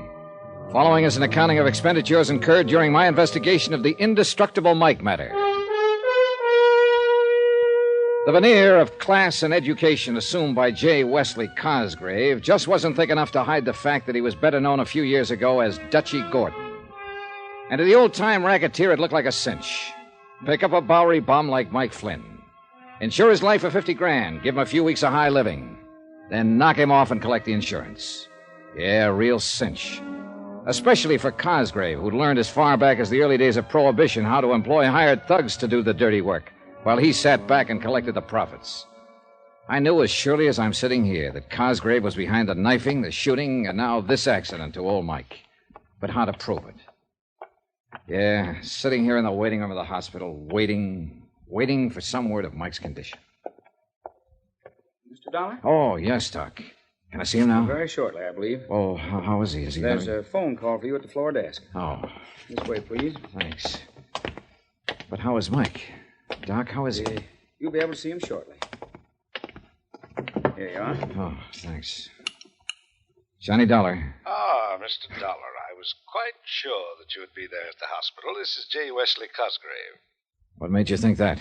Why, because of the accident to Michael Jeremiah Flynn. How did you know about it? I kept it out of the papers. I find it helpful to know about a lot of things that don't get into the papers. Well, your boy goofed, Cosgrave. Mike is still alive. My boy? You know as well as I do, Dutchy, that one of your mob was at the wheel of that truck that ran him down. You better keep your yap shut, Dollar, or I thought I made it plain to you earlier that I no longer have any connection with the doings of the, shall we say, underworld. Oh, sure. As for poor old Mike, I understand it was an accident, very unfortunate. Knock it off, Cosgrave. I was there when it happened. Oh? Yeah. Pretty stupid of a would-be killer to try that with an investigator right next to Mike, wasn't it? Did you see the driver of the truck? Suppose I did. You say he wasn't one of your boys, so what difference would it make to you? Why, none at all. Did you see him? Why don't you worry about that for a while? Again, I waited. Sat and waited. And paced the corridor of the hospital. Outside, the sun sank slowly behind the horizon of skyscrapers, and the busy clamor of the day's traffic segued to the softer, muffled, but still busy traffic hum of night. And I waited. And smoked. And waited. Finally, it must have been close to midnight. The nurse led me quietly down the hall and indicated the private room that I'd had set aside for Mike. After brief instruction about not staying too long, she pushed open the door for me and she tiptoed away. And there, lo and behold, in all his glory, his head swathed in bandages but wearing a smile a mile wide, sat Indestructible Mike. Hi there, Johnny. Mike! Oh, Mike. You old reprobate. I guess there is something in prayer after all. How about this, Johnny? Isn't this swell? Isn't this the finest place you ever saw? Oh, Mike, you're going to be okay, aren't you? You're going to be? Yeah, I am now. But I guess I had those doctors scared. Oh, my, Johnny. You just should have seen the way they fluttered around. And those nurses, Johnny. I never saw such beautiful ladies in all my life. And so nice. And doesn't it smell good in here? The disinfectant they use in here is much nicer than Daddy Bill has at the mission. And you know something? I haven't seen a single bed bug. Not even a cockroach. Oh, Mike, I'm so glad to see you in one piece. Oh, sure I am. But an old bum hasn't any right in a pretty place like this. You had no more business living through that accident than... Oh, Johnny, how you talk. Yeah, and you mustn't talk so much. No matter how good you feel, you need rest. Time to heal up whatever got broken. Broken? Oh, me? Well, you still need rest and quiet. Here, I'll turn off this light. I'll see you in the morning. Oh, but, Johnny... Yeah? Johnny, how can I just sleep? Oh, too much pain, huh? Want the nurse to give you a hypo? Oh, they filled me up with more needles than you ever saw, but there's only one real painkiller, you know. Yeah. I'll see you later. If the administration of Bellevue Hospital ever found out that I was back in Mike's room a few minutes later, and why, they'd probably have my neck. But I didn't leave the whole bottle with him, I swear it. Only about 3 fingers in his water tumbler. And the blissful expression on his face as he closed his eyes to sleep made me sure I'd done right. Item 15180, taxi back to my dingy little hotel. And I thanked whatever gods may be that old Mike had pulled through. He'd been right. They just couldn't seem to kill him. So far. But I knew they wouldn't give up. Not with $50,000 at stake. 50,000 more to line the pockets of Dutchy Gordon, who I was sure was just as much of a racketeer as ever, despite his present name of J. Wesley Cosgrave and his pretense of gentility. Because his henchmen had always feared to squeal or died violently before they could, the police had nothing on him. My job was to find one of the mob, make him sing. But how? I guess I was still thinking or dreaming about it when my phone rang the next morning. Hello? J. Dollar. This is J. Dollar. Hello? Oh. Johnny Dollar. Hey, you still in bed? Mm-hmm. Oh, Randy. Yeah, I thought you were going to call me. Is he still alive? He sure was when I last saw him at about midnight. Well, that's a miracle after what that truck did to him. And say, Yeah? the boys downtown found that truck. Yeah? Yeah, it had been stolen and was abandoned. Did they find any prints on it? Plenty. Whose? Lefty Skillman. Well, have they picked him? Yeah. They found him all right, tied up in a sack floating in the East River. Old-time gangster style. Oh, so help me, I knew that when Cosgrave You found say out... Mike's going to be okay? Randy, he was sitting up in bed, perky as a cockatoo. No. I don't know how he does it. Why, he was all ready to pack up and go back to the Glad Hand Rescue Mission. Huh? Felt he didn't deserve to be in such a nice, clean place as the hospital. Bless his foolish heart. Did you find out anything for me about that flop house? Yeah, that's what I called you about. But you still haven't told me... Well, what'd you find? Well, according to the records, the building was put up in 1901. As a mission? As a piano store, 1901 to 1906. A real respectable place. Then? Well, that section began to degenerate. 1906 to 18 was a cheap grocery store. 18 for 1956. From 1918 to 22 was a second-hand clothing store. And a speakeasy till 1929. Keep going, Randy.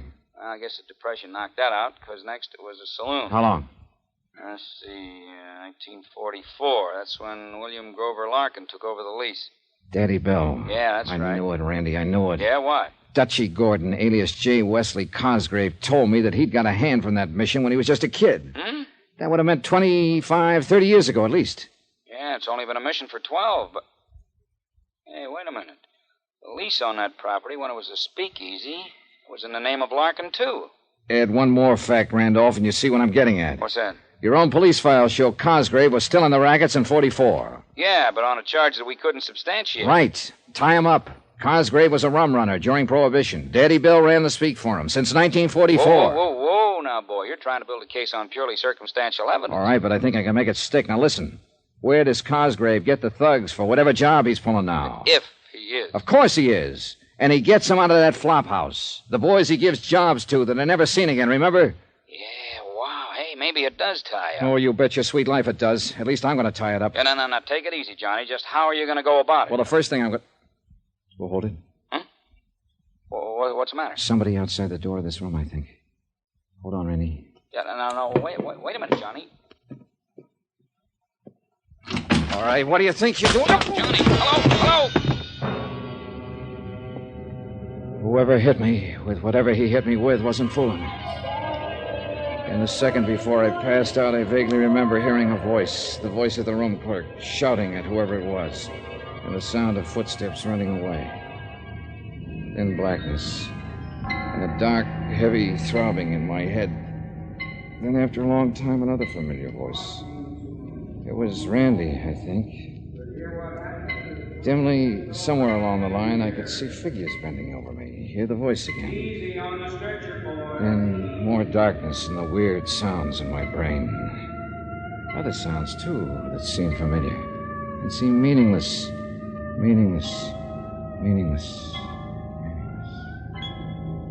Finally, after an eternity of jumbled sounds and shadows, a cold, bright light pierced into my slowly returning consciousness. And momentarily, I could see a man in white and women in... Yeah, a hospital. These were the doctor and the nurses. I tried to speak to them. I couldn't. But slowly a realization of what had happened came to my muddled mind. Randy on the telephone had heard the attack on me and had brought help. An ambulance had brought me here. For a brief moment, I saw the glint of a needle poised above my arm. Then blackness again. But a soft, quiet, peaceful blackness.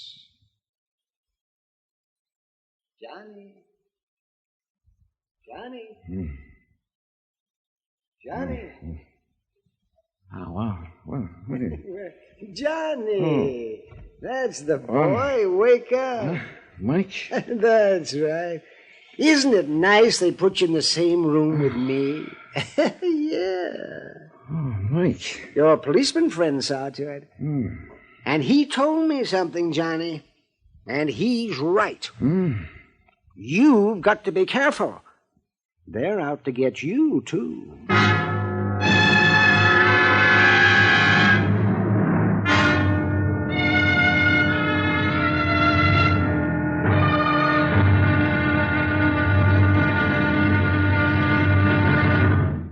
Now, here's our star to tell you about the final intriguing episode of this week's story. Tomorrow? Well, old Mike may have been indestructible, but I knew by now that I wasn't. So tomorrow, the wind-up. It had to be while I was still alive. Join us, won't you? Yours truly, Johnny Dollar.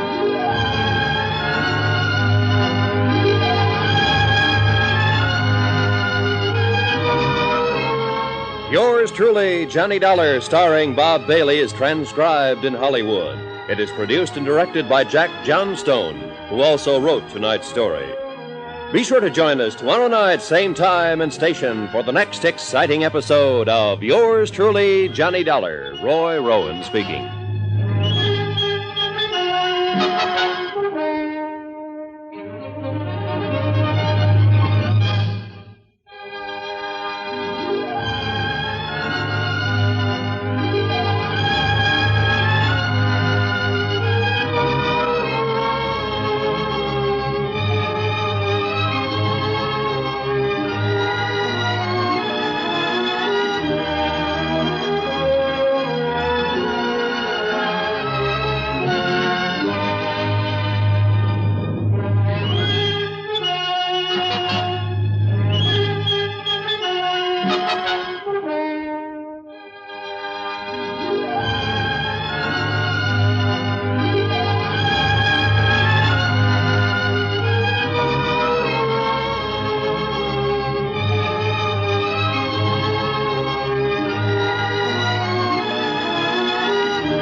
Welcome back. Well, I have to say this, that despite some issues, this does feel a lot better than previous Johnstone written stories.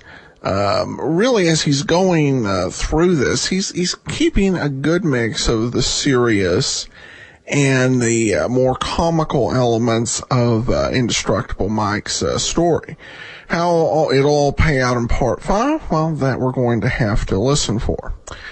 All right, well, now we turn to listener comments and feedback, and receive this from LK, who writes in, actually on an old episode of Rogues Gallery. Dick Powell, in my estimation, was a man of little talent, but having a great ego.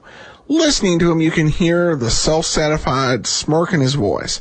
I'm not a fan, and some radio shows were much better when stars left them to do films. Well, everybody's got their opinion.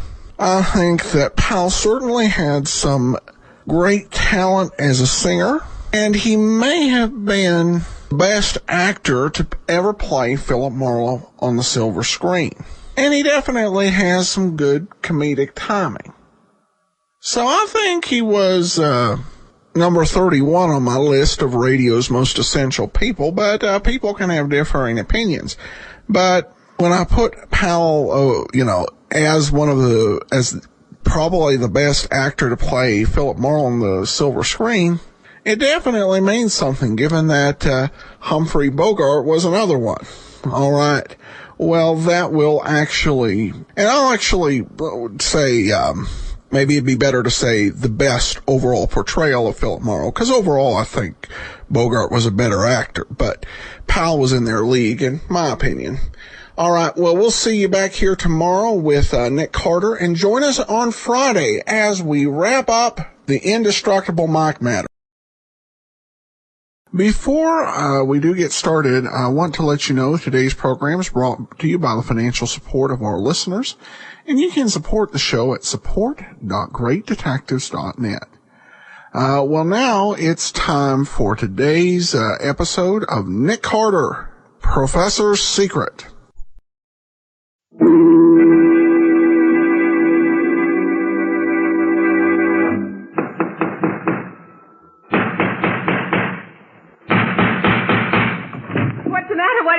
Another case for Nick Carter, Master Detective.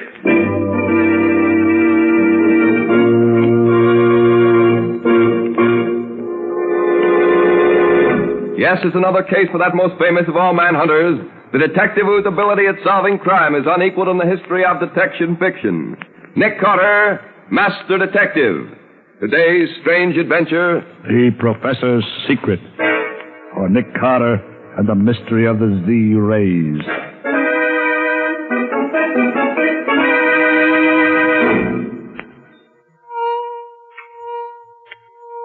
It's working, Dad.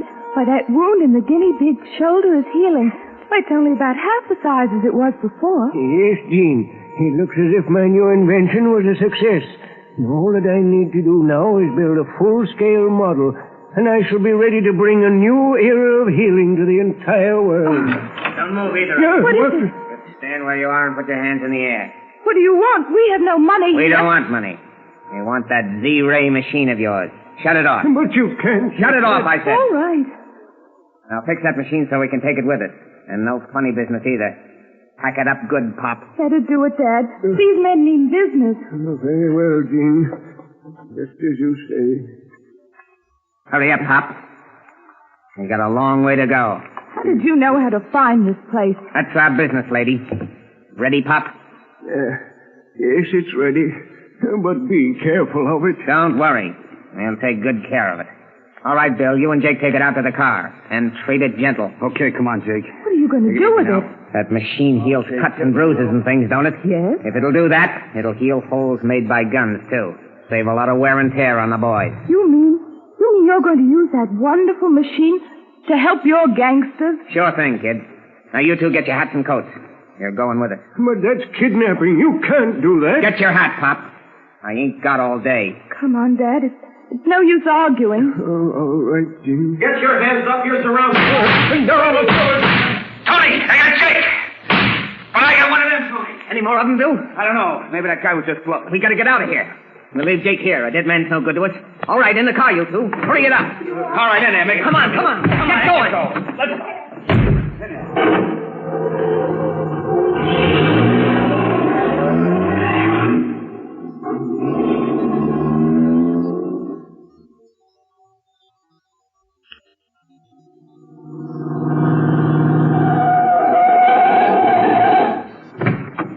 It's Scubby.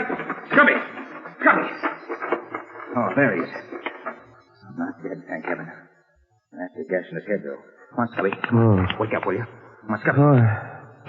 Oh. That you, Nick? Yes, Scubby, it's Nick. What happened? Oh. Well, you said to meet you here. You didn't get here. The gang started off with the machine and the prof and his daughter. I tried to stop them. One of them shot me. And I got one of them first, I think. Yes, you sure did, Scubby. They left his body here. You all right now? Yeah, I guess so. Good. Come on. Let's see if this dead gangster has any identifications on him. Probably not, but he might have. Let's see. No, doesn't seem to be a thing. Here. Wait a minute. He's wearing a money belt. Specially made. Made by Weaver Manufacturing Company, Brooklyn. Well, it's a special kind of belt. Maybe they know who they made it for. Yes, maybe. We'll find out anyway. Oh, another thing, Nick. I got a good look at one of the gang just before I went down. Good. His face was all covered with those peculiar dark-colored splotches that you told me about last winter, remember? That Asiatic skin disease. Oh, yes. That's a real clue, Scubby. Very few doctors can treat that disease, and it requires regular treatment. When we get back to town, you make it your job to find the doctor who treats him and get his name and address. Right, Nick. But how did you know this robbery was going to take place right here and at this time? A very peculiar thing, Scubby. As you know, I've been on the trail of this gang for weeks. Yeah? Well, I finally found a restaurant where several of the gang eat. Had lunch at it's noon. Two of the gang were there. I couldn't hear what they said, but I could read their lips enough to find out about their plan to rob the professor. So I called you back from your vacation in Connecticut, hoping that we could warn the professor and maybe block their plans and capture them. But what happened to you? You were late getting here. Oh, some drunken fool ran into me and locked his car into mine. So it took a wrecking crew to separate us. Just bad luck, that's all. Yeah, we might have had them if you'd been here, too. Well, too late for that. Let's get back to town and work on what clues we have.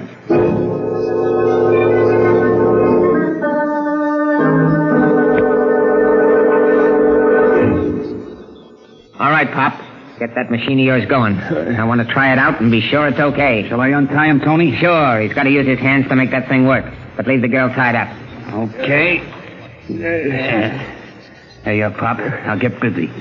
Jean, you think I'd better... Better do as they say, Dad. If you don't, they may kill us. The kid's right, Pop. Better do as we say, and make it fast. Very well. Give me the machine. Here you are, Pop. Make it work. Why, I can't make it work. Huh? The main adjuster coil is missing. You mean it won't work without something that ain't there? As long as that coil is missing, I can't demonstrate it for you. It won't work. Look here, Pop. Are you trying to kid us? No, I assure you, I'm quite serious. That machine won't work without the coil. If Bill brought that thing down here just the way you gave it to him, you must have left it up there yourself. Perhaps I did. I was very nervous. Why, you old son of a dried-up mummy. I believe you did this on purpose. I believe you've tricked us. What's the diff, Tony? If he's got to have the coil, he's got to have the coil. If it ain't here, we got to get it. Yeah, you're right, I guess. What does it look like, you old goat? It's a small coil of green-covered wire, about 4 inches across. The last time I saw it was lying on the bench near where the machine was. Take a couple of the boys, Bill, and get it. First thing in the morning. And, Pop, you better pray they find it.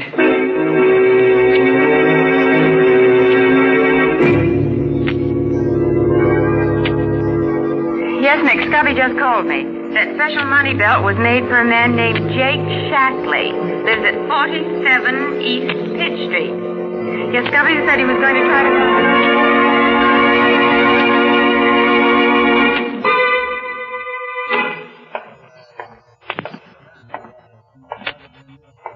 Here it is.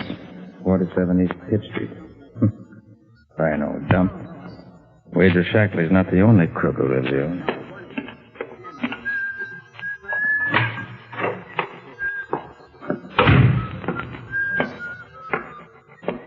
Oh, clerk. Yes, sir.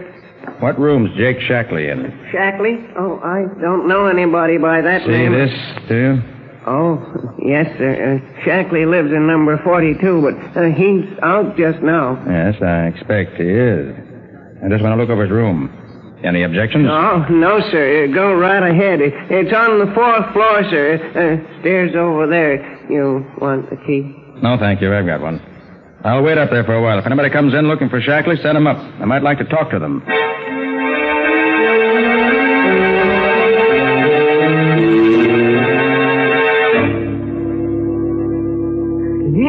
The man you describe is one of my patients. He comes here twice a week for X-ray treatment. If you have the proper authority, I can give you his name and address. Yes. Yes, I see. That is quite satisfactory. Now here you are. James Duane, 47 East Pitt Street. Glad to help you. Good name.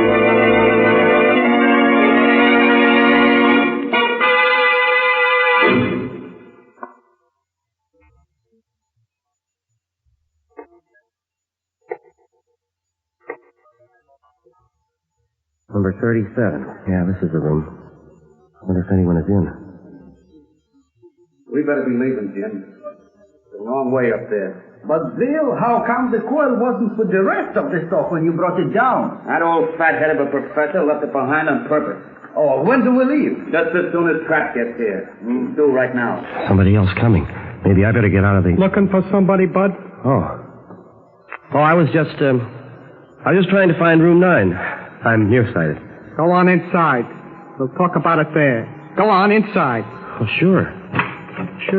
Hey, Trap. Hey, where'd you get that guy?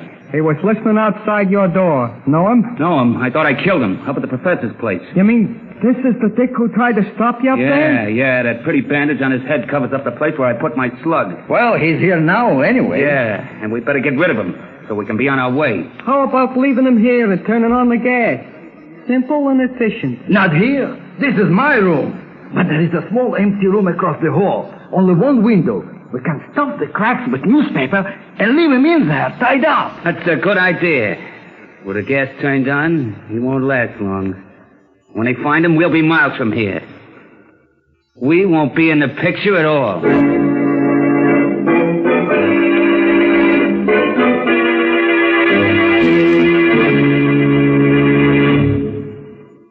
Well, Nick, this clue certainly turned out to be a total loss. Not a thing in the room that's of use. Nobody dropped in. Well, Mr. Jake Shackley must have lived a very lonely and uninteresting life. Nick, you better try another lead. Let's start by walking down those 3 flights of stairs. I would pick a clue that leads me to a place without an elevator. Wait. A strong smell of gas on this floor. Better look into this. It must be down this way. Now, the smell's stronger here. Yeah, this must be the room. Number 36. Didn't even lock the door when they left. Hope they don't take me for one of the uninvited. Might not like me. Scubby! Scubby, what in the... Where's that gas jet? There. Now for the window. Hey, Scubby. Scubby, come on. Come on, Scubby. Now he's out cold. Come on. Oh, he's all tied up. What's been going on here anyway? I'll have to get him out of this. You're heavier than I thought, old boy. There. He's ought to be all right. Now for artificial respiration. 1, 2, 3. Relax. Rest. 1, 2, 3. Hey, what's going on here? I smell gas. Any trouble, Mr. Man overcome. Gas. Turns out to be a friend of mine. Oh, dear. Don't know what happened. I just got here. I think he's coming around now. Yeah. He's opening his eyes. Scubby, can you hear me? Scubby. Nick. Gang going back. Left something. Professor's house. Machine no good without her. Nick, hurry. Hurry, Nick. They can't get away. Passed out again. Clerk, is there a doctor around here? Yes, right in the next room. Get him. Oh, Doc, hey, Doc, come on out. You wanted Doc. All right, he'll be all right now. You and the doc take care of him. When he's okay, send him to my office at 3rd and 5th. I'll get back there as soon as I can. I've got a job to do that can't wait.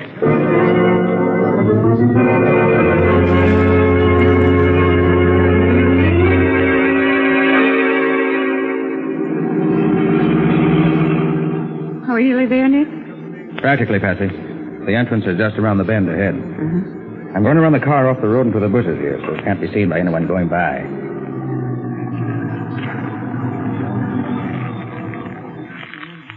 How far is the professor's house from here? About 100 yards through the woods there. You going to wait here? No. I'm cutting across to see if the gang car's there yet.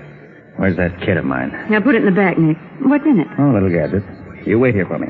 I'll be back as soon as I can. Oh, but, Nick, you're not going to try to catch the gang single-handed, are you? No, Patsy, I don't expect you, but you never can tell.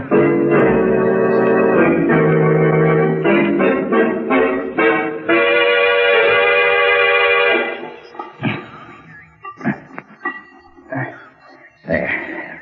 That ought to do it. Now.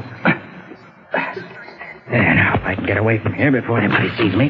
Hey, Tony, somebody's monkeying with our car. I gotta get out of here. What's going on, Trent? What? Oh, here. Two can play at this game. There, I got him. I can see you. Okay, here. If I can get behind this bush. Oh, got me. That's all I did. You get him, Bill? I think so, but he got trapped first. Trap's dead. Want me to finish off the dig? No, we got the coil we come after. Nothing to keep us here any longer. I don't want to waste time hunting for a copper who's probably dead already. What about Trap? Leave him there. It's a long way back to town. I ain't particular about making the trip with a corpse.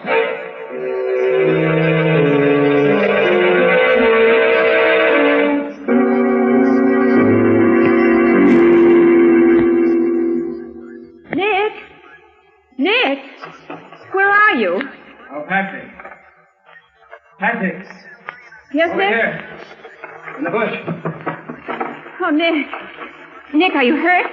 No, not seriously, Patsy. Oh, thank goodness. They caught me off guard. Creased the back of my head with a shot. Oh, Nick, I was so scared that you were dead. No. Heard all the shooting, and then when their car rode off down the road and you didn't come back, I didn't know what to think. Oh. So I waited a little and then came over here to find you. Come on. Let me help you up. Right, thanks. Oh, how my head aches. Oh. You'll have to drive us back to town, Patsy. I don't feel up to it.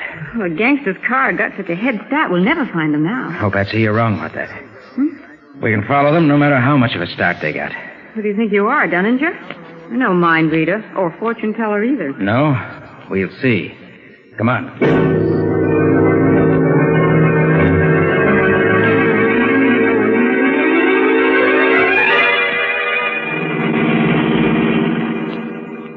Sure we're on the trail of the other car, Patsy? Don't be funny, Nick. Of course we are. There hasn't been any crossroad or side road yet where they could have turned off. Well, that's a great weight off my mind. Nick, how can you be so sure we can follow them no matter what roads they take? Wait until we get to a place where there's another road they might have taken. Then I'll answer your question. Oh, you. I think I better call Scubby on the short wave and give him some instructions. I left word for him to wait till he heard from me.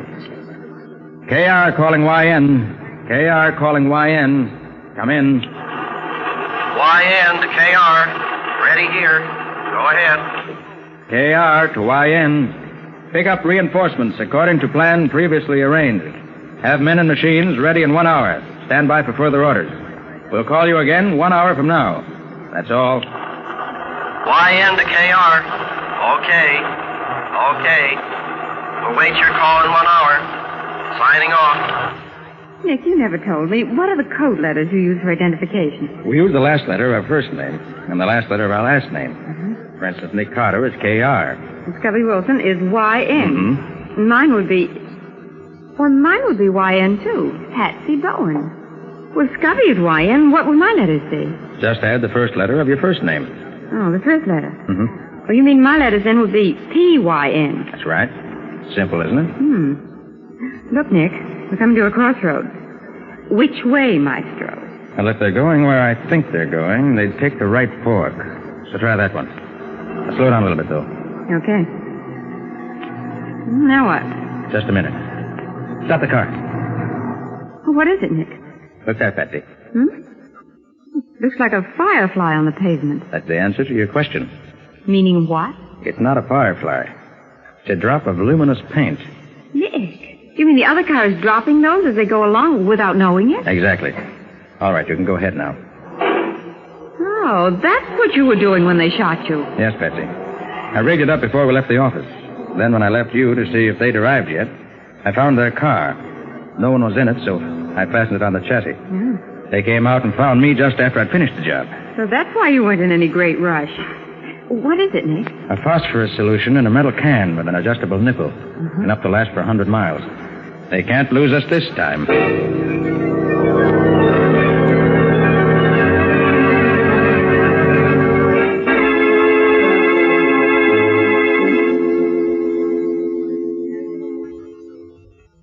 How much longer are you going to keep us here, tied up this way? Until my men bring back the missing coil, and it works. They should be back here by now, if nothing's happened to prevent them. And for your sake, I hope... Here they are now.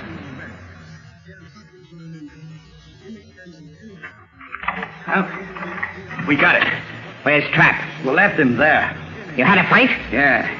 Dick tried to put our car out of commission while we was in the lab. Trap spotted him. They shot it out. Trap lost. And the Dick? He's still up there, too. Dead as a doornail. You fool! Bunglers! Can't you do anything without having trouble? We got the coil, Tony. Is that what you wanted? Of course. But trouble always spells danger. Where is the coil? Here. Pop, take a look at this. Is it the right one? Yes, that is the coil. Do you have to have anything else to make that machine of yours work? No, it's all here now. All right. There's the rest of it on the table there. Get it going. I want to see it work. Very well. But it'll take time. It better not take too long. Otherwise, your daughter might find things happening to us she wouldn't like. Don't worry about me, Father. I can't help worrying about you, my dear. I'll work as fast as I can. It's just 9:30 now. I'll give you 15 minutes to get that thing working. But that won't be... Better not stop to talk. Time's going. Do as he says, Father. Very well, my dear. 1 minute gone. 5 seconds. 10 seconds. 15.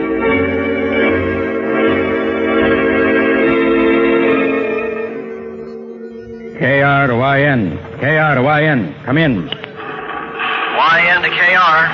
Ready. Go ahead. KR to YN. I am now parked near Hideout. It is center one of 3 old tenement houses, East Haviland Road. Come at once. Bring men as previously planned. The roundhouse. I'll wait for you to arrive if possible. Come at once. That is all. YN to KR. Understood. Leaving immediately. Should be there in 20 minutes. Signing off.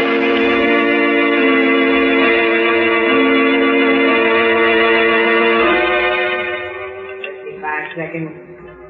12 minutes. 5 seconds. Oh, Father, can't you hurry? I'm almost ready. Just a second. 25 seconds.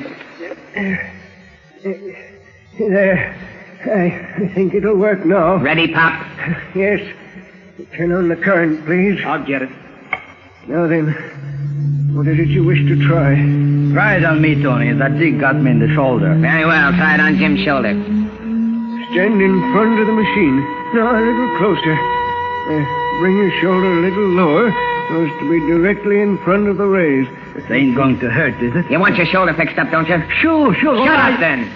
Now, stay right there. Steady now. Gee, feels good. Hey, Tony, look. The shoulder looks better already. Yeah. This will make us the tops of any gang in the whole world. How long will it take to fix him up as good as new, Pop? Well, this is only a small demonstration machine.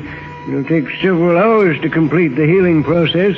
With a larger output of the Z-ray, it'll be much quicker. Hey, Tony, what's that? What's what? Them cars outside. Did you hear them? Cars? Stopping here? Yeah, there was 2 of them. See? There they are. You fool! So you left that dick dead in the wood at the Prof's lab, did you? Tony, I was sure he was dead. So Daddy's tracked us right here to our own hideout. But Tony, Hey, boss, the cops, they surrounded the house. How many of them are there? About a dozen of them. They're all over. A dozen? We can take care of them. Bill, you and Jim go down and give the boys a hand. Right. 5 of you ought to be a match for a dozen of them, but work fast. There may be more along in a minute. Yeah, sure, Tony. Come on, guys. Come on, let's go check. All right, send them back in. Now, you two, I'm going to close this door and lock it. Now, let me hear a peep out of either of you, and you'll get a slug in your back. So long as I got you two here with me, I got something to bargain with. And it's going to be a good bargain. One that'll get me out of here free and clear.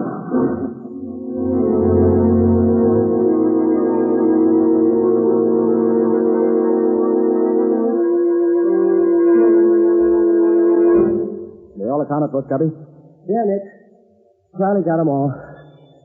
1 dead and 4 wounded. Oh, what fools they are. So busy defending the front and back doors that they forgot that little side window. Yeah.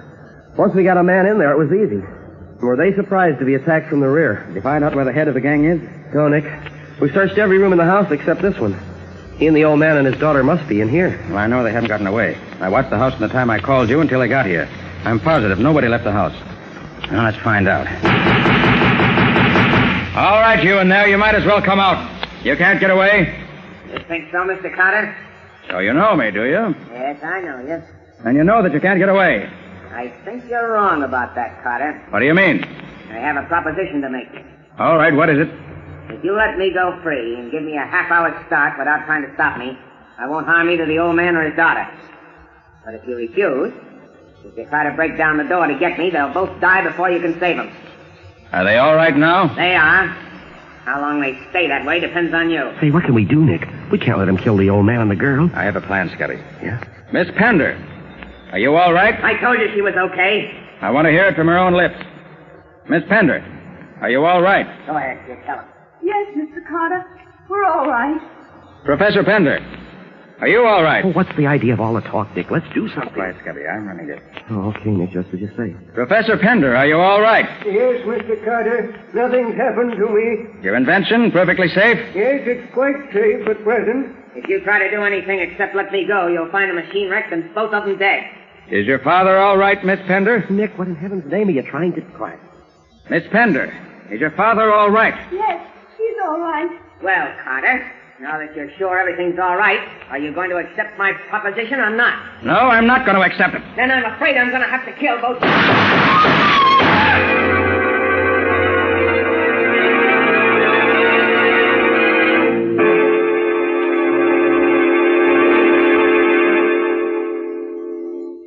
But I can't can't understand it, Mr. Carter. Why, you couldn't see him through the door, and yet you shot him dead. Yes, Mr. Carter, it's incredible. You killed him without even knowing where to shoot. That's where you're wrong, Professor. I did know where to shoot. Oh, Nick, you're not going to tell me that you have X-ray eyes or something. No, Scubby, I won't tell you that. But how in the name of all that's wonderful could you know where to shoot? Use my ears, Scubby. Your ears? Yes. I made the three people in that room talk to me until I had a mental picture of just where each one of them was. Yeah. Then when I was sure in just what direction the crook's voice was coming from and was sure that neither the professor nor his daughter were near enough to be hurt, it was a simple matter to shoot right through the door at the crook's voice. And I was right. Sorry I had to kill him, but it was the only way I could see to get him without danger to either of them. Well, I'll be a monkey's uncle. So you shot him by the sound of his voice? Exactly, Scubby. He kept his mouth shut, and I've had to agree with his terms. But he talked. He talked himself right into the hereafter. And I wonder if he can talk himself out of whatever he finds waiting for him there.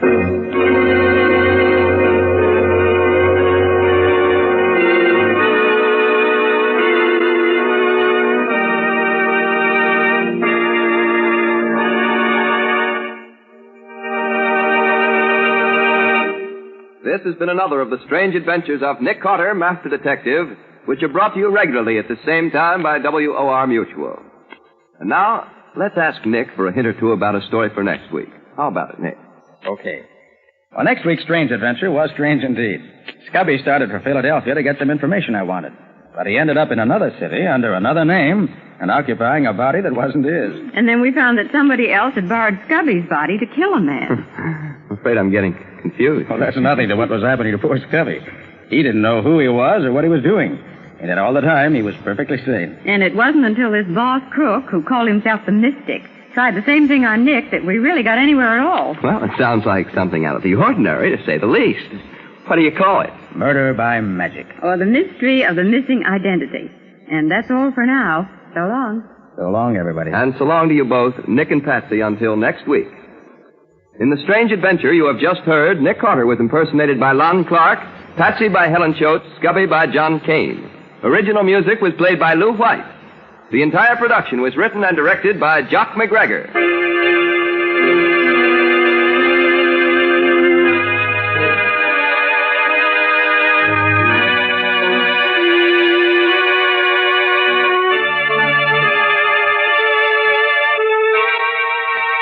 Next week at the same time, listen to another curious experience of Nick Carter entitled Murder by Magic, or Nick Carter and the Mystery of the Missing Identity.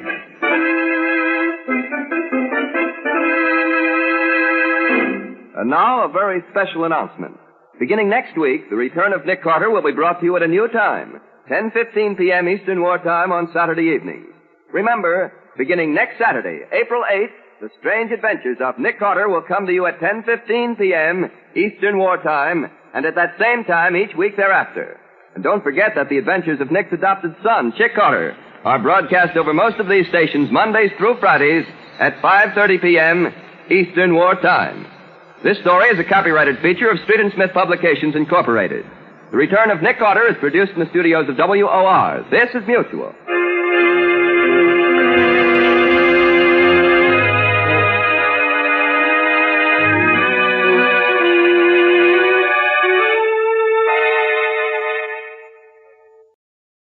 Welcome back. Nick Carter, absolutely fearless.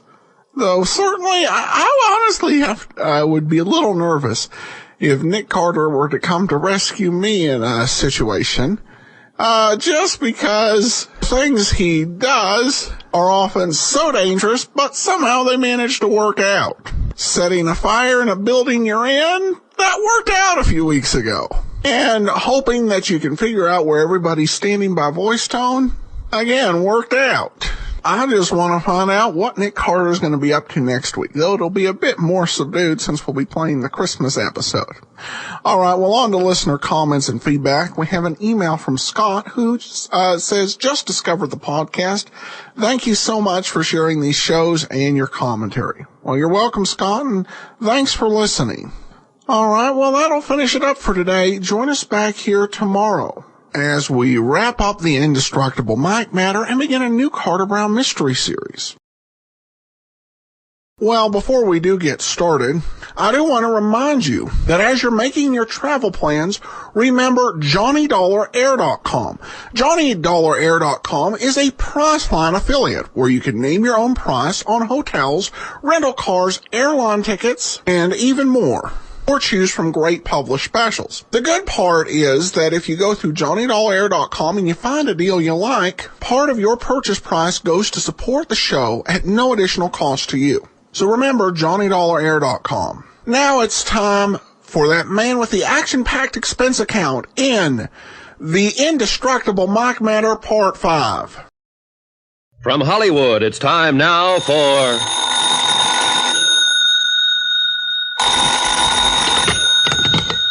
Johnny Dollar. Randy Singer, Johnny. How you feeling? Thanks to you and having got me here, pretty good. Bellevue's a good hospital. I'll be released within the hour, so will Mike Flynn. And? I'm going down to the Glad Hand Rescue Mission to straighten out a few things with Daddy Bill. Sounds to me like it ought to be police business, Johnny. I'll be right over. No, let me handle this alone. You got your gun? You bet your sweet life I have. Johnny? I'll report to you later.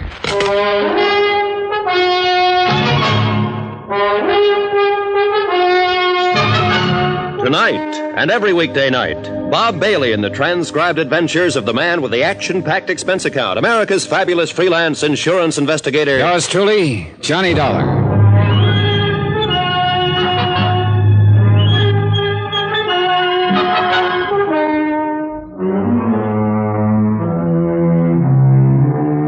Expense account submitted by Special Investigator Johnny Dollar, location New York City, to the Lakeside Life and Casualty Company.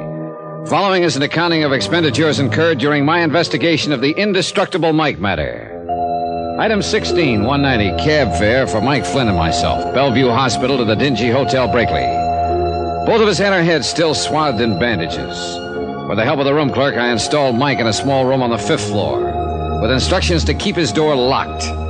In my own room, room 203, I picked up my .38 and donned the old clothes I'd bought. Item 17, 55 cents, taxi to the neighborhood of the Glad Hand Rescue Mission. For obvious reasons, I walked the last couple of blocks. When I got there, the big front assembly room was empty. So was the soup kitchen in the back of the place. I called Daddy Bill's name a couple of times and got no answer.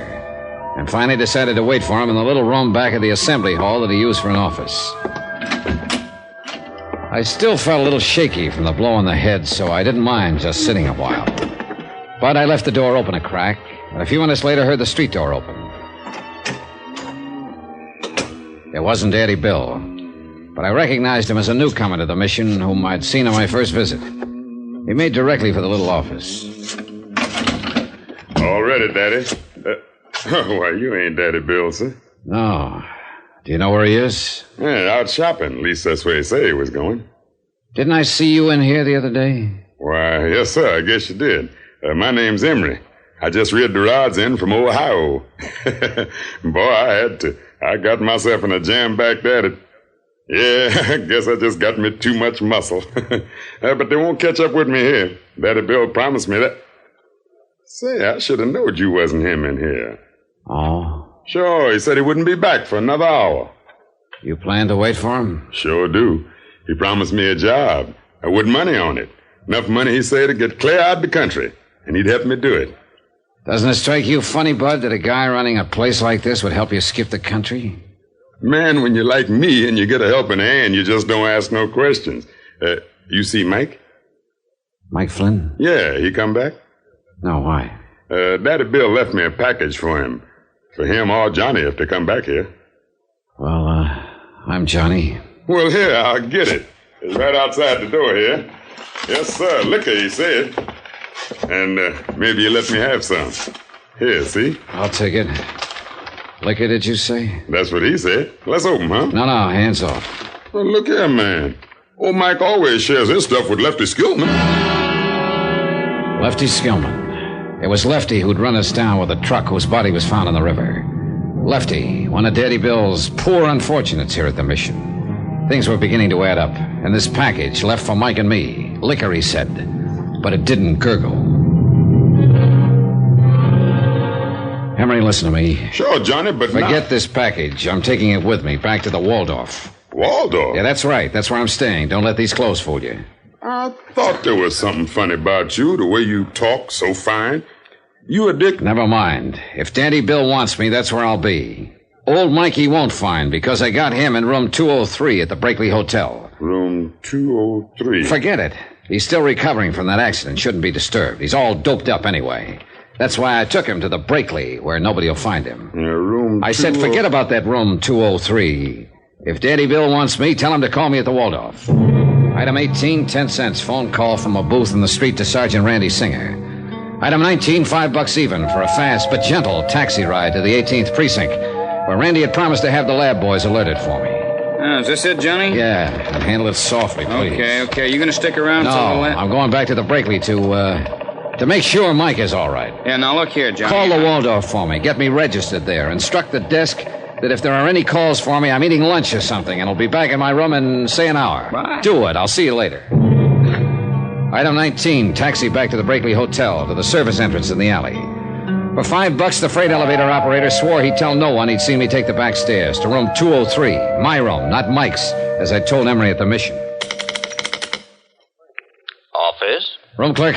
That's right. This is Johnny Dollar in 203. Oh, yes. Are you still working on Now listen, that case? listen carefully. If the police call me, put them through. Very well. But to anyone else who calls or comes looking for me, I'm not here. I never was here. You never heard of me, understand? Oh, yes, indeed, Mr. Dollar. We've worked with police and private investigators before. Okay, but if anybody wants to know about Mike Flynn, I want... Flynn? Yeah, the old bum I had you put in the room up on the 5th floor. Oh, yes. If anybody asks for him, tell him he's in this room, 203. Oh, very well. You sure you got that straight? Yes, sir.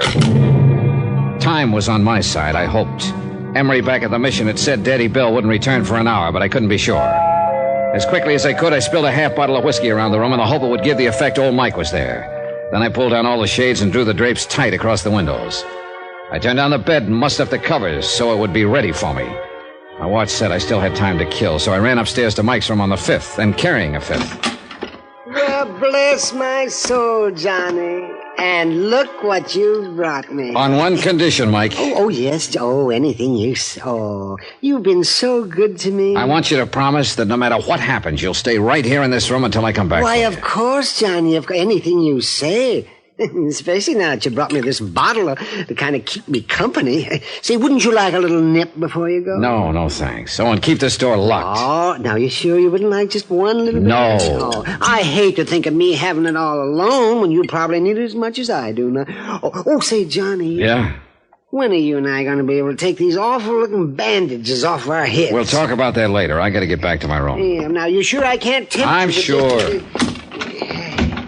Now lock this door. All right, Johnny. But if you decide you want a little nip with me... Quickly and quietly, I went back downstairs to 203 and cautiously let myself in, leaving the door unlocked.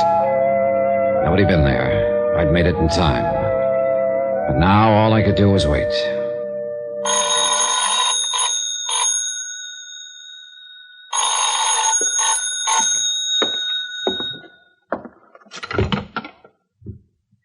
Hello? Johnny? Yeah, Randy. Better make it fast. Oh, what's the matter? What'd you call about? That pretty little package you dropped off for the lab lads? Yeah? You sure were right about it. A bomb, huh? If you or Mike had opened that package by now, you'd be spread all over the island in tiny little pieces. Look, Johnny, come on, let me in on it, huh? What are you up to down there? I'll tell you when it's all over. That is, if what I think is going to happen does happen. You sure you don't want some help? No, I think I can... Gotta go. I'd heard footsteps out in the hall. Quickly, I slid into the bed, leaving nothing but my heavily bandaged head showing. The footsteps passed. And then, far down the corridor, I heard a door open and close. I lay still and waited. And lying there thinking, I began to wonder if I'd been right in turning down Randy's offer of help. Yet how could he help with a... Footsteps again. And this time they stopped outside my door. It's all clear out here in the hall. That voice was Daddy Bill's, and he wasn't alone.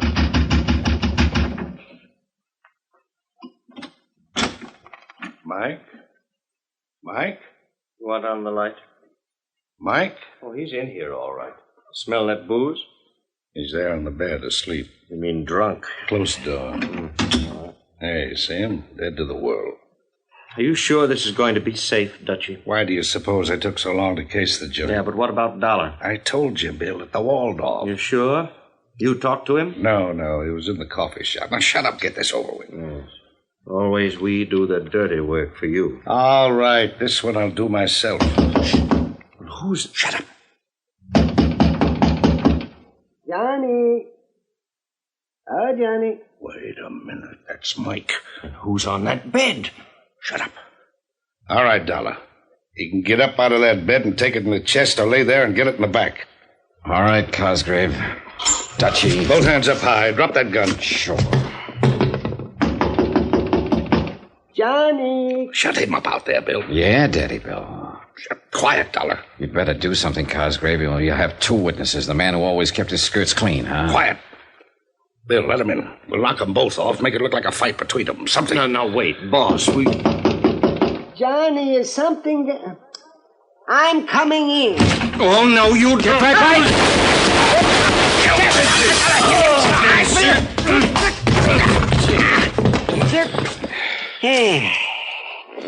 Randy. Hey, you're real rough, aren't you? Now, wait a minute there, Mike. Get up off his chest. I want to see what your dear friend Daddy Bill looks like. Oh, What'd you hit him with, anyway? Oh, dear. The poor bottle's all broken. Best thing could happen to you, Mike.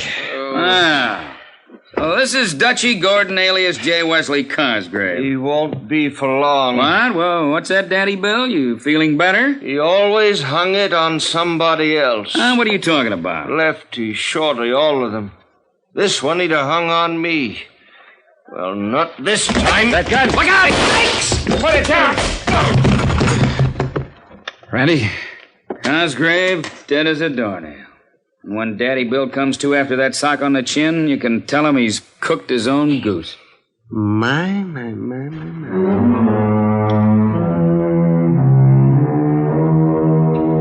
The world will be a bit better without Dutchie Gordon, alias J. Wesley Cosgrave. And, of course, the courts will take care of Daddy Bill Larkin. Plenty. Mike? Indestructible Mike? Well, he'll probably outlive the rest of us. I hope I can get down to see him now and then. Talk over our great adventure together. Expense account total, $1,126.50, which is a lot less than the $50,000 you might have had to pay off on Mike. Yours truly, Johnny Dollar.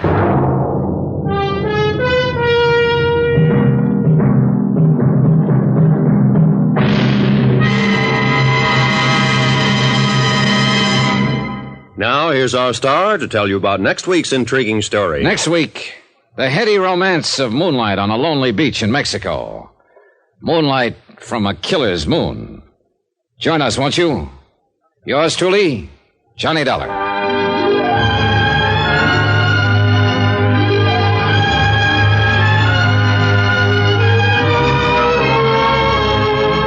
Yours truly, Johnny Dollar, starring Bob Bailey, is transcribed in Hollywood. It is produced and directed by Jack Johnstone, who also wrote this story. Heard in this week's cast were Howard McNair, Lawrence Dobkin, Harry Bartell, Herb Vigran, Alan Reed, and Roy Glenn.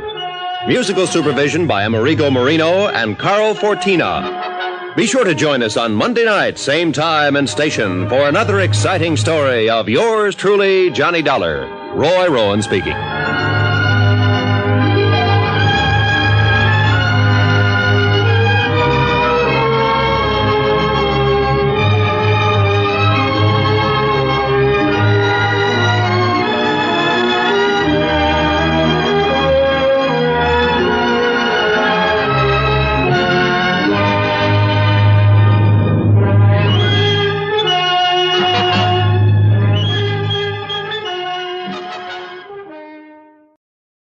Welcome back.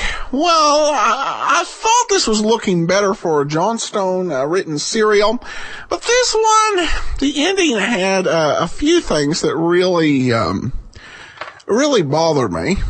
The biggest one was why?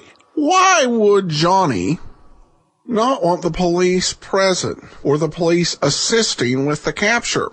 And related to that question, tied directly into it, is what exactly was he planning to do? Johnny got under the covers so that the two would think that he was Mike. And then what? The only reason for not having the police there is to attempt to heighten dramatic tension at the end. In fact, I could imagine him, "No, Randy, you can't come over. That would ruin the dramatic tension." Then the second thing is, how did Randy get there so quick? Did he call from down in the lobby?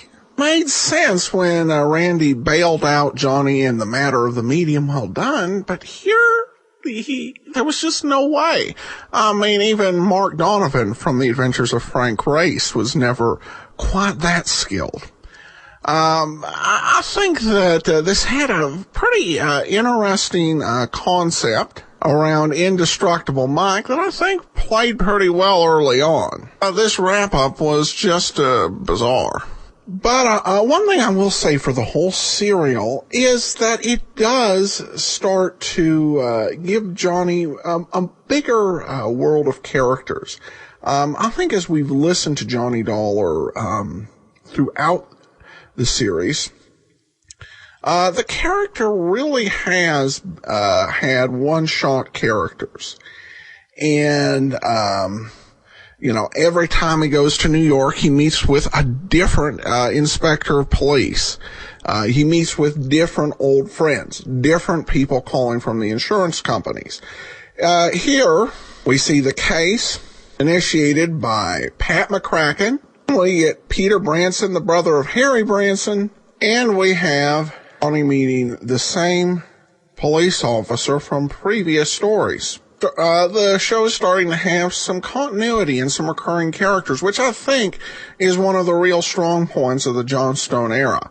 And the writing does get better. In fact, there's one he wrote that will play in a few weeks that I actually enjoyed quite a bit. But next Friday, or next Monday actually, we'll begin our run of Christmas episodes of Johnny Dollar, which means we'll play those 1955 episodes we skipped over. So, hear Bob Bailey's first actual Christmas with yours truly, Johnny Dollar. All right, well, now let's go ahead and take a listen to our new Carter Brown serial. This one is The Lady Was Lethal.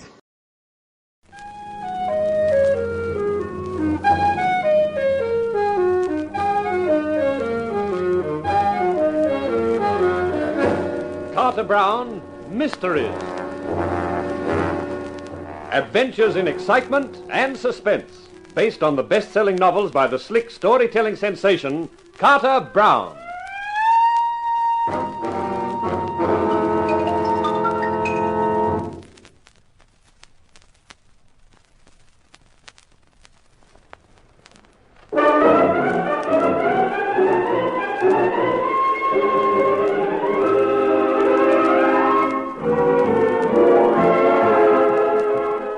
How do you do, ladies and gentlemen? This is Carter Brown to introduce another one of my books for you. This story is called The Lady Was Lethal, as my hero, Johnny Eaton, found out. And in finding that out, he also found quite a lot of tension and trouble, which is my cue to quit and let Eaton carry on.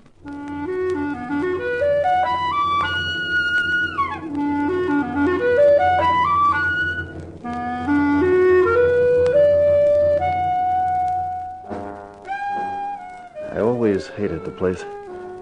The business had taken me there more than once. Now it had taken me there again. It was large, high, and cold.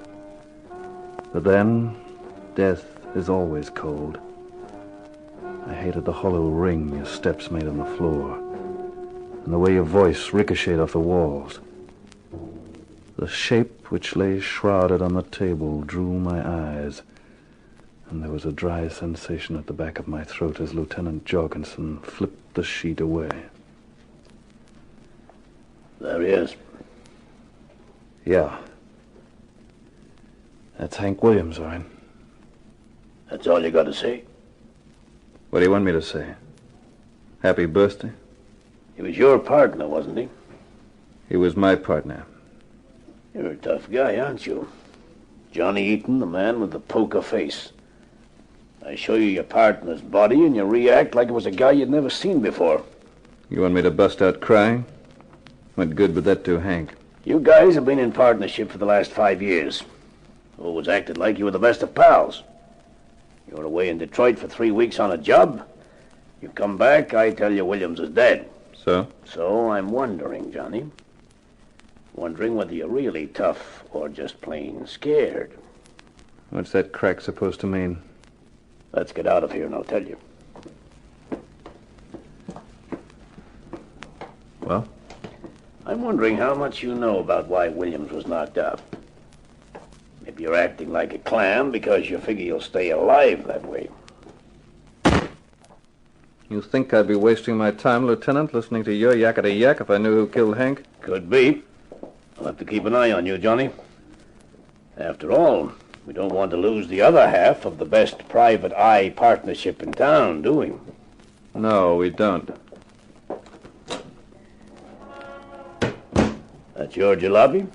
Uh-huh. New model Buick. Business must be looking up. We get by. I guess I should say I get by. Williams didn't have any family. A sister in Kentucky someplace. She'll have to be told. What happens to his share of the business? I get it. His sister gets the rest. The dough in the bank, etc. You should do all right out of the business. We both made a will.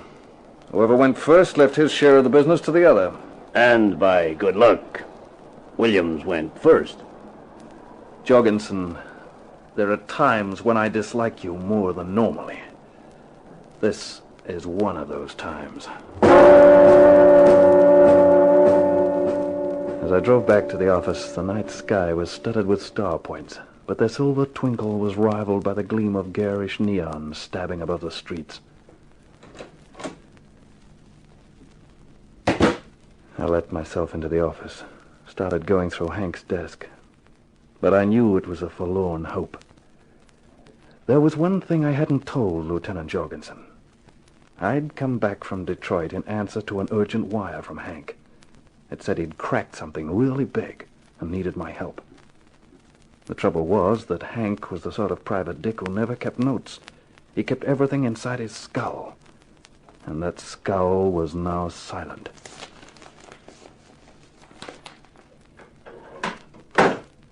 I was right. There was no hint of what Hank had got onto. And there was so much of him in the office. I had to get out. I needed a drink.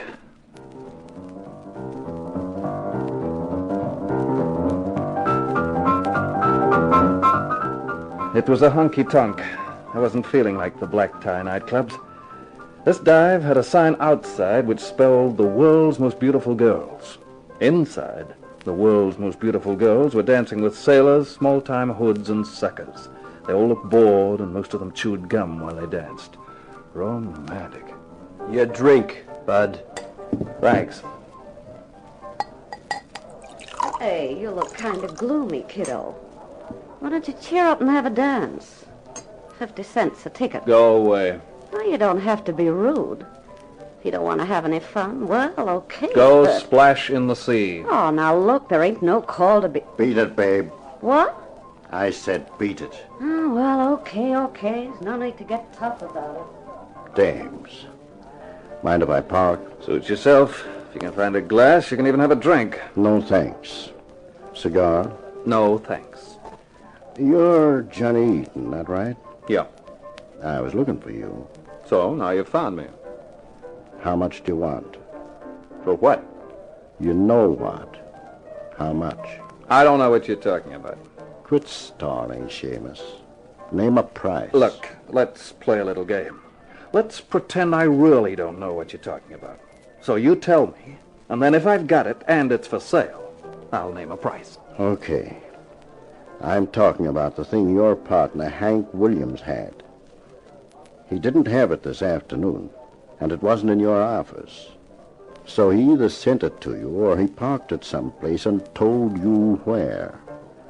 Now, put a tag on it, Buster. I ain't got all night. You mean Hank was murdered for this thing, but you couldn't find it? Sure. Why, you Don't dirty... start anything. You can't finish, Buster. I've got company. That little punk propping up the jukebox? Plenty of good guys have been perforated by a punk. That's a point. So, how much? $40,000. That's a lot of dough. Maybe it'd be cheaper to have happen to you what happened to your partner. Will that get you what you're looking for? Maybe we might sort of persuade you to tell where it is first. Maybe. 40,000 is the price. I'll have to find out. Could take a little time. See you tomorrow and tell you. Be in your office. I'll be there. Okay, Seamus. Don't do anything foolish, will you? Not like Williams did. I watched him clamp the cigar in his teeth, signal to the thin little guy, and the two of them walked out. Just then the blonde who'd tried to sell me a dance moved past the table. I called her. Here. What do you want, mister? I've changed my mind. I'll buy some tickets. How many? $10 worth. Oh, atta boy. Now you're getting hip. Sit down, have a drink. Sure. Hey, buddy, another glass. Here, Blondie. The $10. Oh, thanks. Here's your tickets. Keep 'em.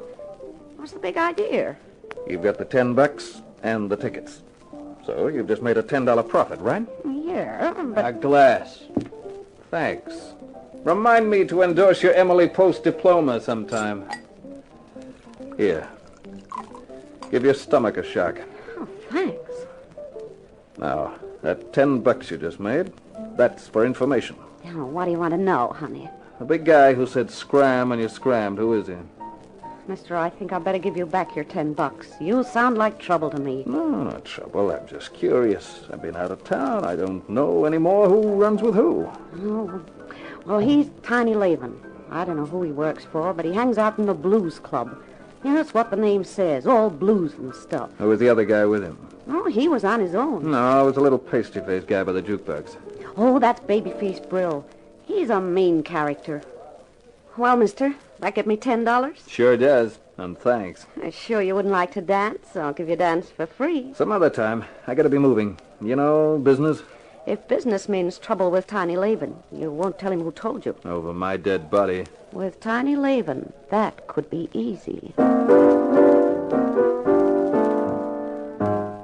The Blues Club. A high-class dive. Cloths on the tables. No taxi dances. A floor show. 6 girls were just finishing a routine as I sat down and ordered a drink.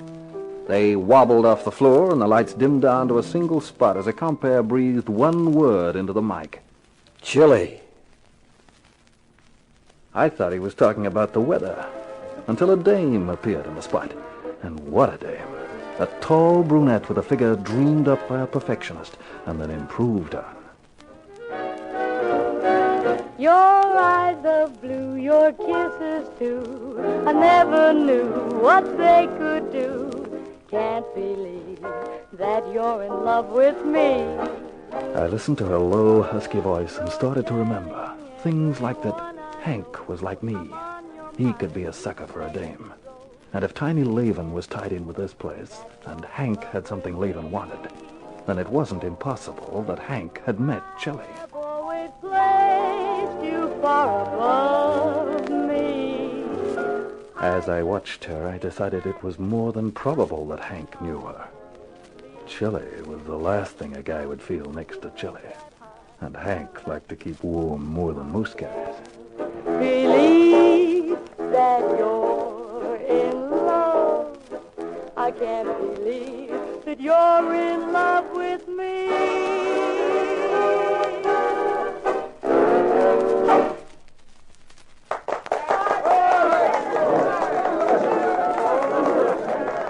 She finished her number. They yelled for more, but she just waved and wove off. I called the waiter. Yes, sir. I'd like to talk to Chili. Sir, you stand at the end of a long line of gentlemen with the same ambition. There's a 5-spot going begging for someone to take it with the message to the lady. What message, sir? That I'd like to talk to her about my partner, a guy named Hank Williams. I'll deliver your message, sir. I never saw a $5 bill disappear faster from a table and into a pocket.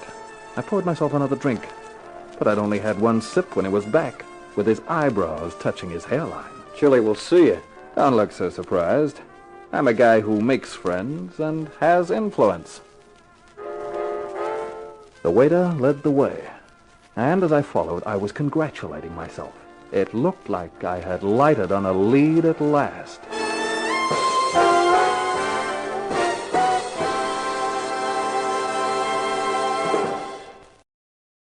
Welcome back. This is a really promising beginning to this Carter Brown serial, with just a great mysterious situation set up really well. Of course, there's a little bit of a shade of Maltese Falcon here, with the partner being killed and the detective not being very demonstrative about his feelings on the matter. But more to come next week. All right, well, now we turn to listener comments and feedback. And Christine had an observation regarding last week's serial, Belladonna Was Poison. And she said, I was just listening to this week's episode of the Carter Brown story and thought it was hilarious that the hero is called Rock Stone. It's hilarious because here in Jamaica, Rock Stone is an exclamation of surprise. As in, she did what? Rock Stone! It's just funny to hear it as someone's name. I guess it'd be like if somebody in the Western United States heard a program where one of the characters was named Jumpin' Jehoshaphat. Well, thanks so much for that insight, Christine. That's one of the great things about having listeners all over the world. You get some sometimes surprising cultural information. Thanks again for sharing. And then we have an email from Melissa who says who had a question about the Great Detectives app and the Dragnet app off of iTunes, and now she has an Android phone, and it's a Galaxy 4S, and I went searching for the app, for my app of the Great Detectives, and I couldn't find one, which is why I'm writing. Is there an app for the Droid-type phones? And I hope there is, as I'm a single mom of 3 and I don't have the luxury of cable or internet, so Dragnet and the Great Detectives app are really my form of electronic entertainment. When I'm walking to school, I turn them on and listen, as well as when I get home from work. It's my way of relaxing. So to make a long email short, I hope and pray that I'm just savvy enough to know how to get the app, and there is one. And in answer to Melissa's question on that, and for those of you who have Android devices, the Great Detectives app is available, but you actually need to get the Amazon App Store onto your phone, in order to, access it. You get the Amazon App Store, and that's where, it is sold, not on the main Android App Store. She says, thanks for putting these shows together. My favorite is Pat Novak. I love the metaphors and the languages used. You don't hear language like that anymore. Well, thanks, on that. I don't know if we ever, heard it quite like they did on Pat Novak, but that's definitely appreciated. And that reminds me that we're only a few weeks away from, our second run through on, Pat Novak. So that's going to be fun.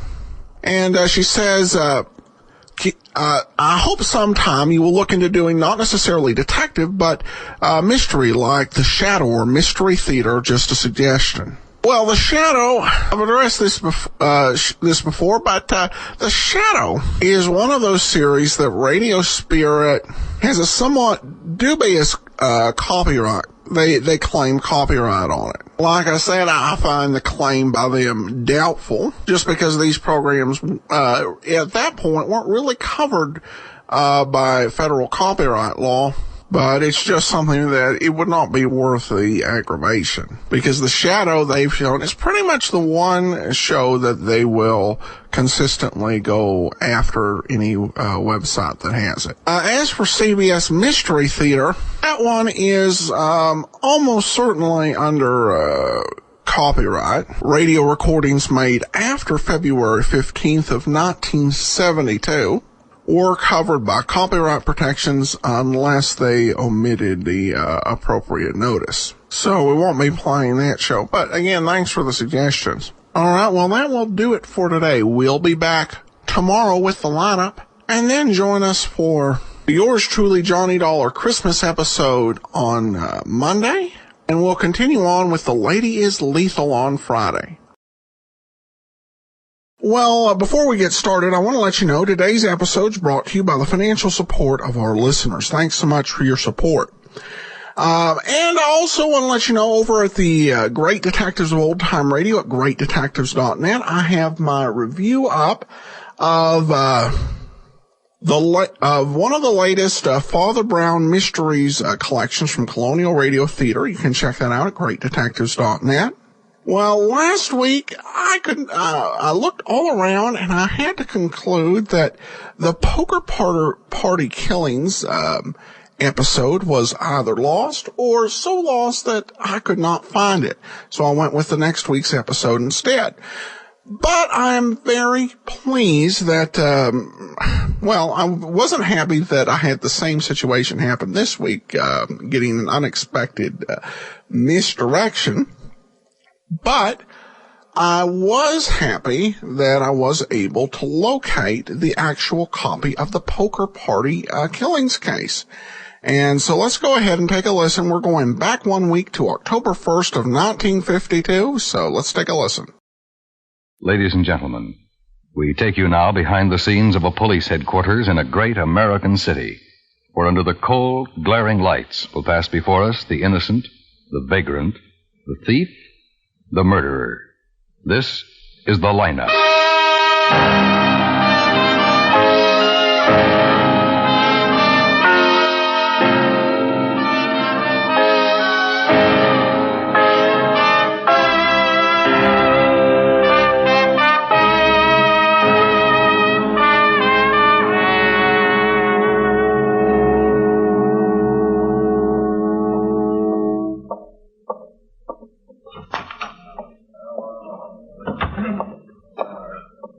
Hello, Corin. My witness show?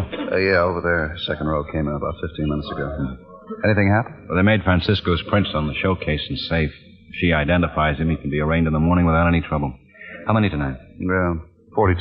Huh? Yeah, and Masterson's been picking up narcotic suspects all day. You know, that thing on Temple Hill. Oh, yeah. You getting anywhere? Broke it this afternoon, I guess. A couple of his men found an acre of marijuana growing next to a celery patch south of town. Hey, how about those Dodgers today? Yeah, those homers really paid off. I'll see you later. Right. Pardon me. Pardon me, please. Thank you. Ah, hello, Shirley. Oh, hi. Sit down, sit down. Well, thanks. Tom told me to sit here. Said you'd be along pretty soon to take care of me. Tom? Sergeant Quine, you know. Oh, Sergeant Quine. Yeah. And here you are, huh? Uh-huh. Now, Shirley, if you see anybody in the line you recognize Oh, didn't tonight, you get him? Didn't you arrest the one I saw in the picture? Well, we want you to identify the man you saw breaking into the store, if you can. I picked out his picture, didn't I? That's right. Now we want you to identify him in person. It's the way we make sure on these things. Oh. Hey. I know him, don't I? Sergeant Carger? Pete. Yeah, Pete. May I have your attention, please? Oh, he's so businesslike. You people out there on the other side of the wire in the audience room, may I have your attention, please? Thank you. My name is Carger, Sergeant Pete Carger. I'll explain the lineup to you. Each of the suspects you will see will be numbered. I'll call off a number, their name, and charge. If you have any questions or identifications, please remember the number assigned to the prisoner as I call his name. At the end of each line, when I ask for questions or identifications, call out the number. If you're sure or not too sure of the suspect, have him held. The officers who took your name will assist you. They're seated among you. Please be prompt with your questions or identifications. When the prisoners I've leave never here, seen they're anything sent like to the this washroom before. and dressed back into the jail. It's exciting, you know, for a girl Makes like it me. quite difficult to bring them You know? back after they leave Yeah. here. Now, the questions I ask How long have you been a suspects are merely to policeman? get a natural tone of voice. 13 Not pay years. too much attention to That's their a long answers, time, as isn't they it? often lie. Yeah. All right, bring on the line. All the way to the end of the stage, boys. Over here, all the way to the end. That's right. Now turn and face the screen. There he is. Take your hands out of The your tall pockets, one. look straight That's the man ahead. I saw in the picture. That's Same one who the broke ticket. into the store. You're certain? All right, number one. Okay, Clarence Daly, let's wait until he's Grand Theft questioned. Merchandise. Up to the white line, Clarence. Where do you live? 727 Patriarch. Speak right up, Clarence. It's a long way to the back of the room. Once more.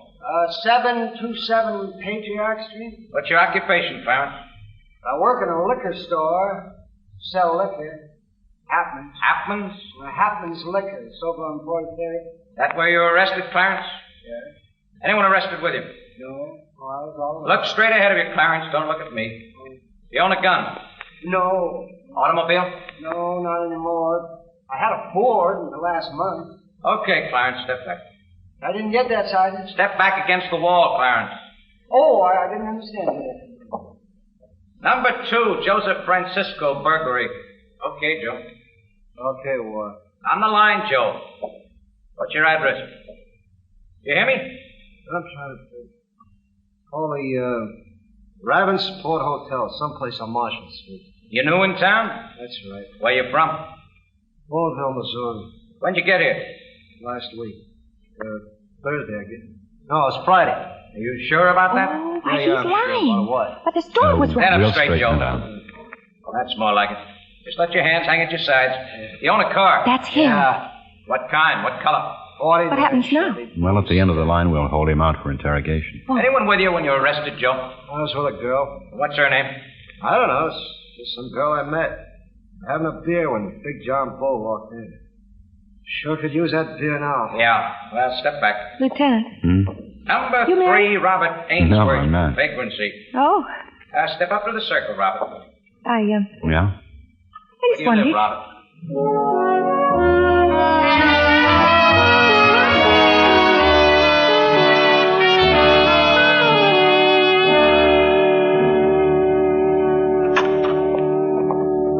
Only take a minute. It's all right. I got plenty of time.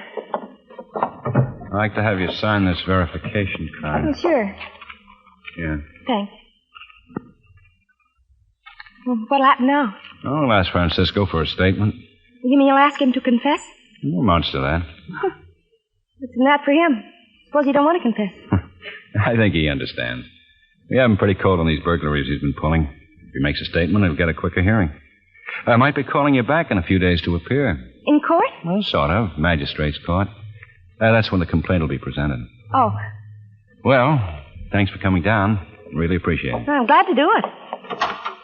Hello, Pete. Oh, hello. How are you? I'm fine. A hotshot called me. What's up? Double murder. When? 10 minutes ago. Quine's out there now. I see you in the garage. Right. Bye. Oh, yeah, so long.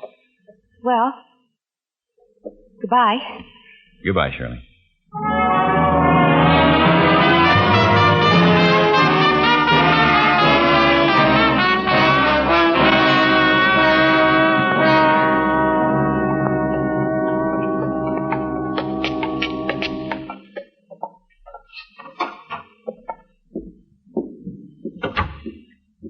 This way, then. Tap it in here. Some party. Yeah. Who are they? Well, that one's Anthony Avrilla. This one's Vincent Diacino. You find a knife? No, I had some men looking around outside. Thought I'd wait in here till the coroner's finished. Yeah. Any witnesses? Lots of them. The man who lives next door, Edward Papelli, says there was a poker game here tonight. Who identified him? Papelli. He's known Avrilla for years. Diacino about 2 months. This is Avrilla's room. Landlady says he rented it about a year ago. Okay. Where's she? Downstairs. Take it here, Pete. Yeah. Come on.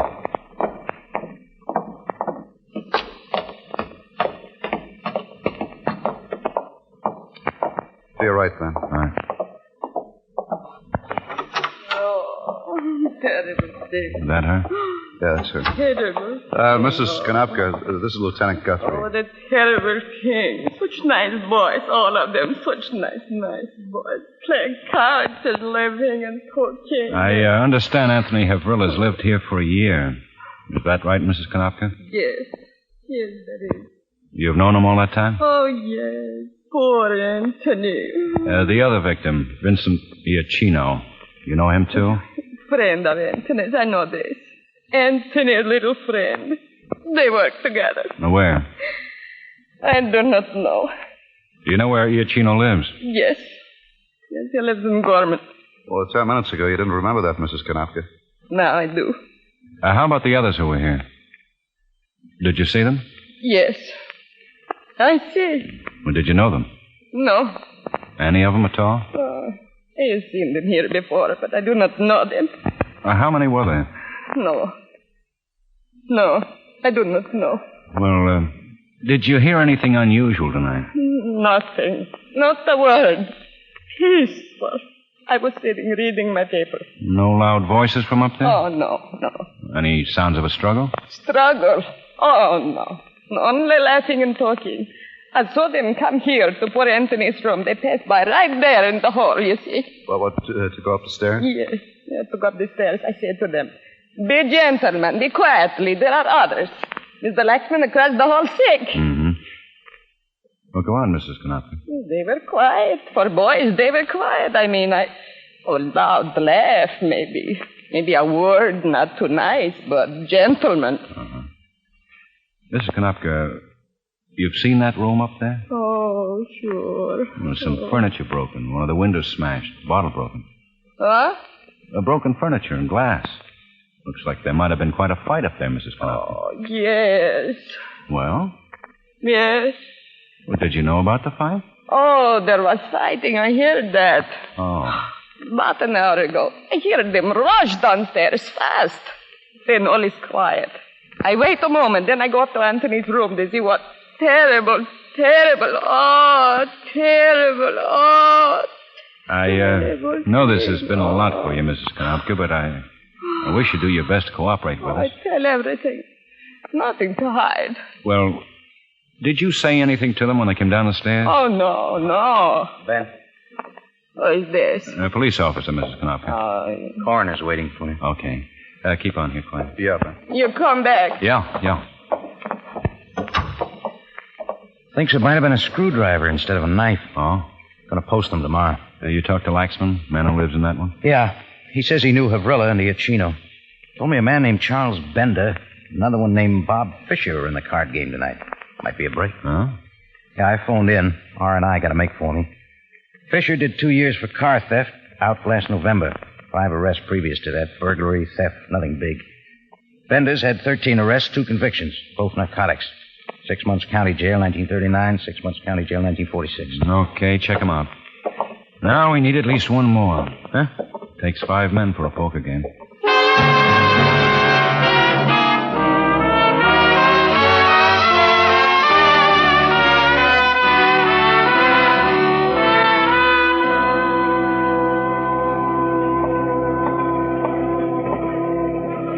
Morning, Ben. Morning. Anything new? Francisco made a statement. Clears up about 27 burglary jobs. And your friend Shirley Madden called twice. Oh, what'd she want? You. You can get the package together on Francisco, send over to the district attorney's office. Right. Pete in yet? Hey, he's in your office. Bender turned himself in this morning. Yeah? Yeah, walked in the 5th precinct, told the desk sergeant he thought he was wanted. They just brought him down. Okay. Anything on the others? Watching their houses, checking their mama sheets. Okay. What'll I tell Shirley if she calls again? Oh, say I'll see her at the trial. Want to smoke, Ben? Yeah, thanks. Oh, hi, Ben. This is Charlie Bender. Oh, hello, son. Hello, Lieutenant. Understand you turned yourself in. Yes, sir. I didn't want any part of this. No part of it at all. He was just about to tell us what happened last night. Well, go ahead. Oh, I don't know how it started. I really don't.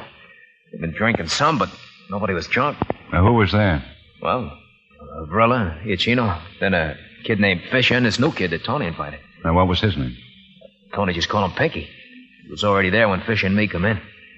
Sitting there with Tony and Vince. Mm-hmm. They just called him Pinky, and we sat down to play. You don't know his full name? No. And I had nothing to do with it. It was Pinky. He was the one. You mean he did the killing? Yeah. You don't know any more about him other than that they called him Pinky? No. Go on. Well, we were playing 5-card. Me and Fisher dropped out after the openers. Pinky and Vince and Tony played it out. Tony won the hand. And Pinky got mad about it, said he'd been sandbagging. Began calling Tony names, kept needling him. Pinky dealt the next hand, lost that too. He blamed Vince for it. Then he started swinging him. Vince went after him. Pinky picked up a screwdriver sitting on a windowsill and went right in his chest. We all got scared. Tony tried to get his arms around Pinky, and Pinky let him have it, too. I guess you saw where. That's about the way it happened. Why'd you run, Charlie? Pinky looked at me and Fisher and said we better get out of there before somebody called the cops. He said we were all in it together. Did he threaten you? He still had the screwdriver in his hand. Did he threaten you? Did he say he'd kill you if you didn't go with him? He just killed 2 guys. He had the screwdriver in his hand. Did he threaten Fisher? No, he just said we'd all be hauled in if we didn't get out of there. Can I have a light? This thing went out. Oh. Yeah. Thanks. Look, don't you guys believe me? Just trying to get all the facts. Well, I'm telling them to you. What happened after you left the house? We all piled in Fisher's car, started driving. Pinky said we headed for Chicago. Fisher didn't want to, but Pinky kept talking. Crazy kind of. Fisher said, okay, we do that. Pinky said he had a gun at his place. He wanted to stop, pick it up, so Fisher drove him over there. And where was that? Clover Street, I think. He went in, come right out. He had a gun with him. What kind? I don't know, just a gun. All right, then what happened? Fisher said he wanted to get some things at his place, so he drove over there. But there was a prowl car out in front when we went by, so he just kept on going. That's really what started me thinking. I knew we were in for it real good. Fisher and me didn't have anything to do with it, but they already wanted us. They knew who we were. I just took a chance when we stopped for a light on Federal. I piled out a car, began running. Pinky yelled at me, but I just kept on going. I ran an alley, climbed a fence, and I hid in a filling station. It was closed for the night. I just stayed there till I thought it was safe, and then I found the nearest police station. The whole thing started when Vincent Iachino won a hand from Pinky. Yeah, that's right. Pinky went after Vincent with a screwdriver, then he got Tony. Uh-huh. All over that one hand? Yeah. How much money did Pinky lose on that hand, Charlie? 19 cents.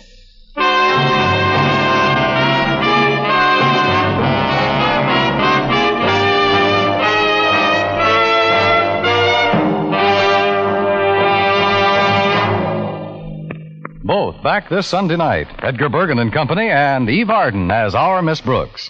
Yes, it's the Bergen and McCarthy Show with Mortimer Snerd, Ray Noble's orchestra, and guest stars. Back Sunday nights at the Stars Address, starting this weekend. Returning the same night is Our Miss Brooks, starring Eve Arden as an English teacher ever seeking her special degree in romance. For comedy galore, enjoy Bergen and McCarthy and Our Miss Brooks on most of these same stations back this Sunday night, presented by CBS Radio.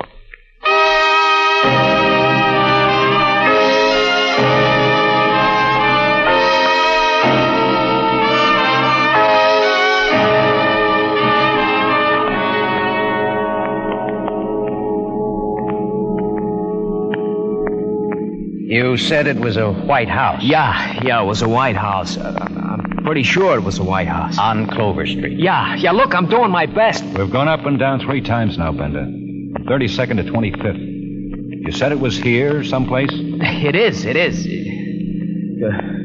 Can we try the alley here? He took us in through the alley. Okay, Pete. Back it up.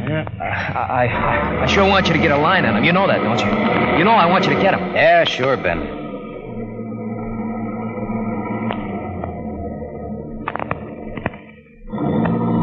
It's almost 6. Is it? I'm getting hungry. Yeah, me too. Hey. You spot it? Oh, we turned left in the alley just like we did in this one. He made Fisher stop the car right by a big garage. Then he went into the house while we waited. Hey, look, this could be it. All right, take a good look, Bender. I think this is the place. It was dark, but I remember there was a high fence, and he went through a gate like that one. Okay, Pete. Give it a try. Yep. Be right back. All right. You said you didn't have a chance to talk to Fisher? I didn't, no. Well, what about when you were waiting in the car for Pinky? What did you talk about then? Well, you were all alone? Pinky wasn't around? We were scared more than anything else. A crazy guy just killed 2 people. We were scared, that's all. We were just going to play a little penny ante last night, that's all. But you could have gotten away from him then. Yeah, we could have, but we were scared. Uh-huh. Look, that's the truth. Me and Fisher didn't have anything to do with the killing. It was all Pinky. That's true, honest, it's true. Yeah? A man named Harrison owns the house. He's putting on some clothes right now. 3 days ago, he rented the back room to a guy who gave his name as Lloyd Talbot. Tall, red-headed, medium build, about 27. Well, Bender? Hey, I never heard that name, but it sure sounds like him. Harrison got a phone in there? Yeah. Now, take it here, Pete. I'll send somebody out from the crime lab. Right, Ben. Call in that name. We might have something. Yeah. Sure a pretty morning, huh? Yeah.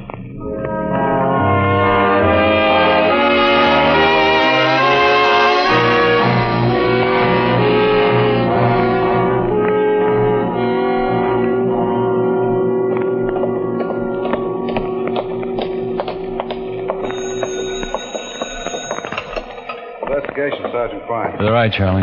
Yeah. No, lady, Yeah. you want the juvenile division. Just sit down on the bench there. 305. Hold on. Okay. This goes 305.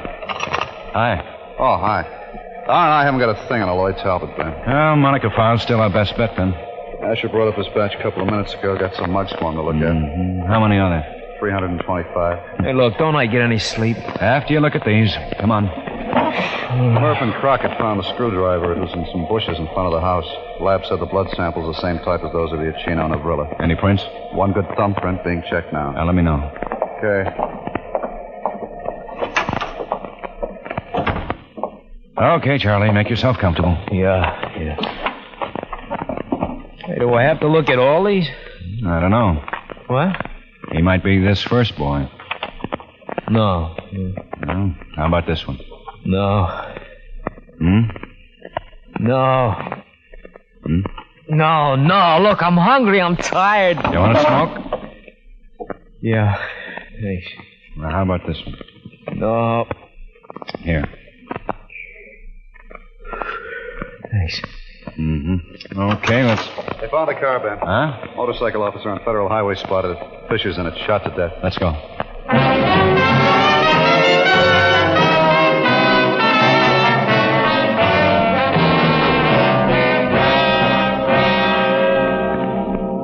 My bike started to go haywire about there. I pulled over to the side of the road to have a look. I saw it sticking out in those trees. Yeah.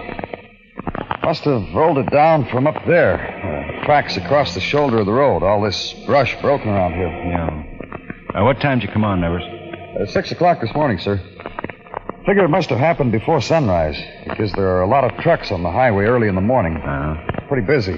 And he needed a minute or two to get out of the car and push it over. Yeah. It's at about 4 hours, Ben. Oh, that'd make it around 2 or 3 this morning, huh? Yeah. What? Burrs all over the place. Yeah. This patrolman Nevers, he spotted the car, Sergeant Klein. Oh, Nevers. Oh, Sergeant. We want it roped off from about there to there, over to there. Yeah. Soft ground around here. Might be a footprint somewhere that'll help.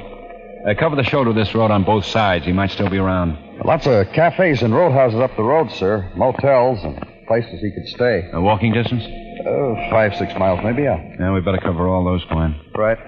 Where'd you call from, Nevers? Filling station, half a mile down. How much longer the coroner going to be? Another hour or so. Oh, here's Pete. Yeah. Just came from the office, Ben. Gotta make on Pinky. Oh, Ben to find him? On that thumbprint. Name is Lester Richard Thompson. What was he up for? Auto theft in 1943. Burglary conviction 1951. Small-time stuff. Cheap crook. Oh, what about this here? Looks like he killed Fisher in the car, then pushed it over the side and took off. Lester Richard Thompson, eh? Yeah. He's growing up. Still cheap. Huh? He's killed 3 men for nothing.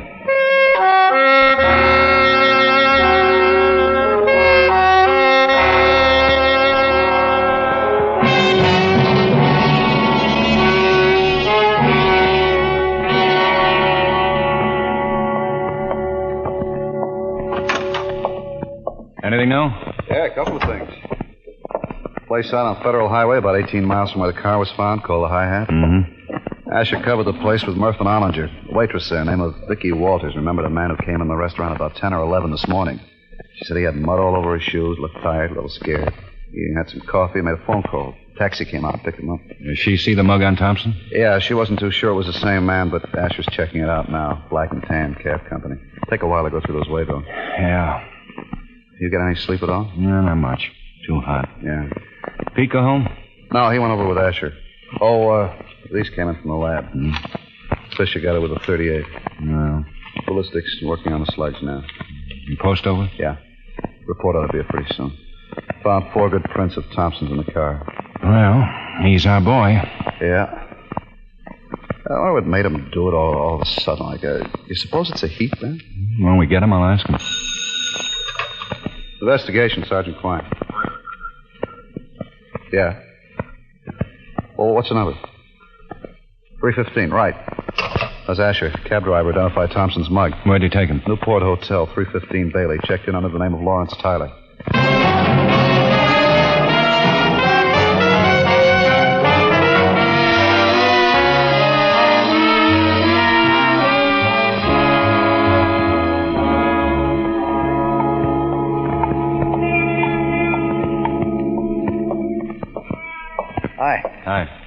He's on the second floor, room 215. Ashes covering the stairs in the back. Okay. You want to take it here, Quine? Right.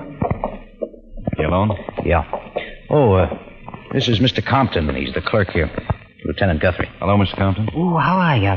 Well, I was just telling this officer here. I checked him in about, let me see. Well, it was about 11 o'clock. He didn't have any luggage, but he did pay in advance, and so I thought... Tell me, did you get any phone calls? Has he made any since he's been here? Oh, no. He just went up to his room, and he's been there ever since. You sure, Mr. Compton? He'd have to pass this desk to get out, unless he went out the fire escape. I see. You got a key, Pete? Yeah. Okay. Now, you won't, there won't be any ruckus. I hope not, Mr. Compton. Well, anything I can do to help. Well, just stay here. Thanks.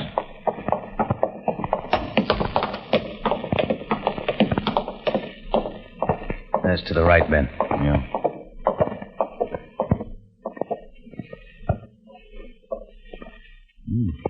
Quiet. No. Let's not give him any chances. Open it. Yeah.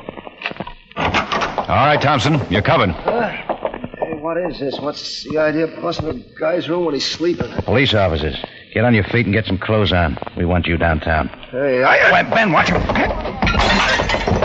All right, boy. Come on now. Be sensible. Kill you. Oh, kill all of you. Okay, B. Hey, you hear me? I'll kill you.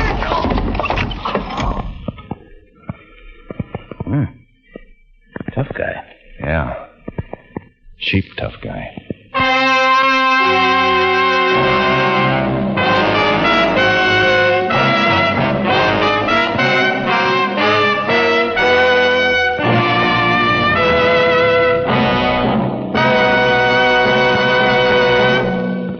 The lineup. Where before you pass the innocent, the vagrant, the thief, the murderer. Listen again next week when we again bring you the lineup. May I have your attention, please? You people out there on the other side of the wire in the audience room, may I have your attention, please? Thank you. My name is Cogger, Sergeant Pete Cogger. I'll explain the lineup to you. Each of the suspects you will see will be numbered. I'll call off the number their name and start.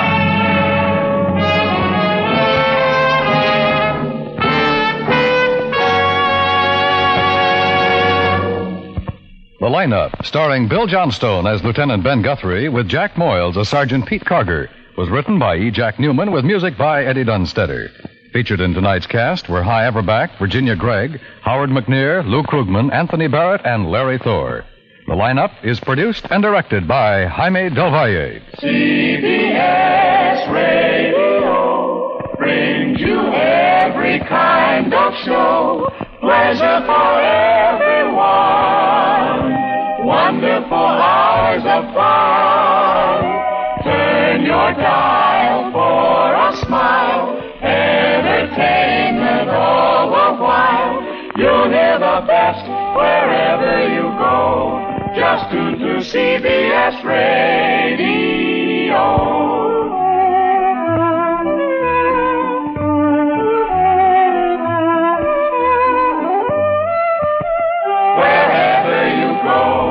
Tune in to CBS Radio.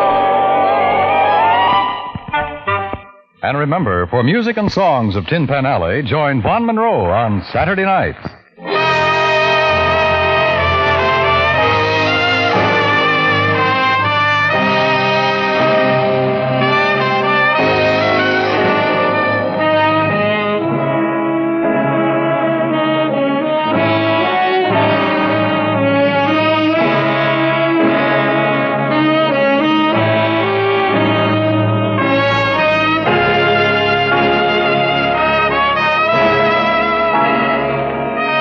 This is the CBS Radio Network.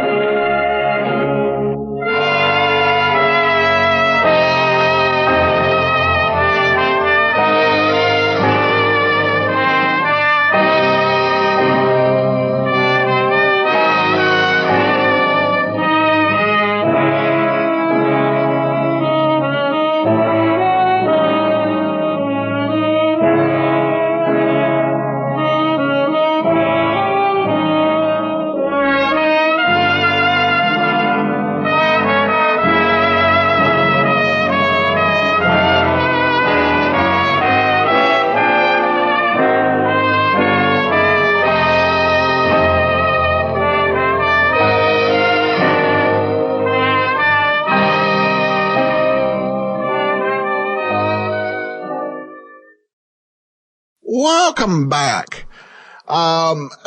Just a pretty solid episode. Just a great procedural. I love the twist, and I love the bit of humor at the beginning. Only thing in that episode that didn't work is just that kind of awkward conversation about the Dodgers at the beginning. But I love the little bit with the witness having a crush on Guthrie, and then investigation worked in just quite a wide variety of characters. So I was glad that I found this and was able to bring it to you. All right, well, that will do it for today. We will be back on Monday with yours truly, Johnny Dollar, as we get into our pre-Christmas shows.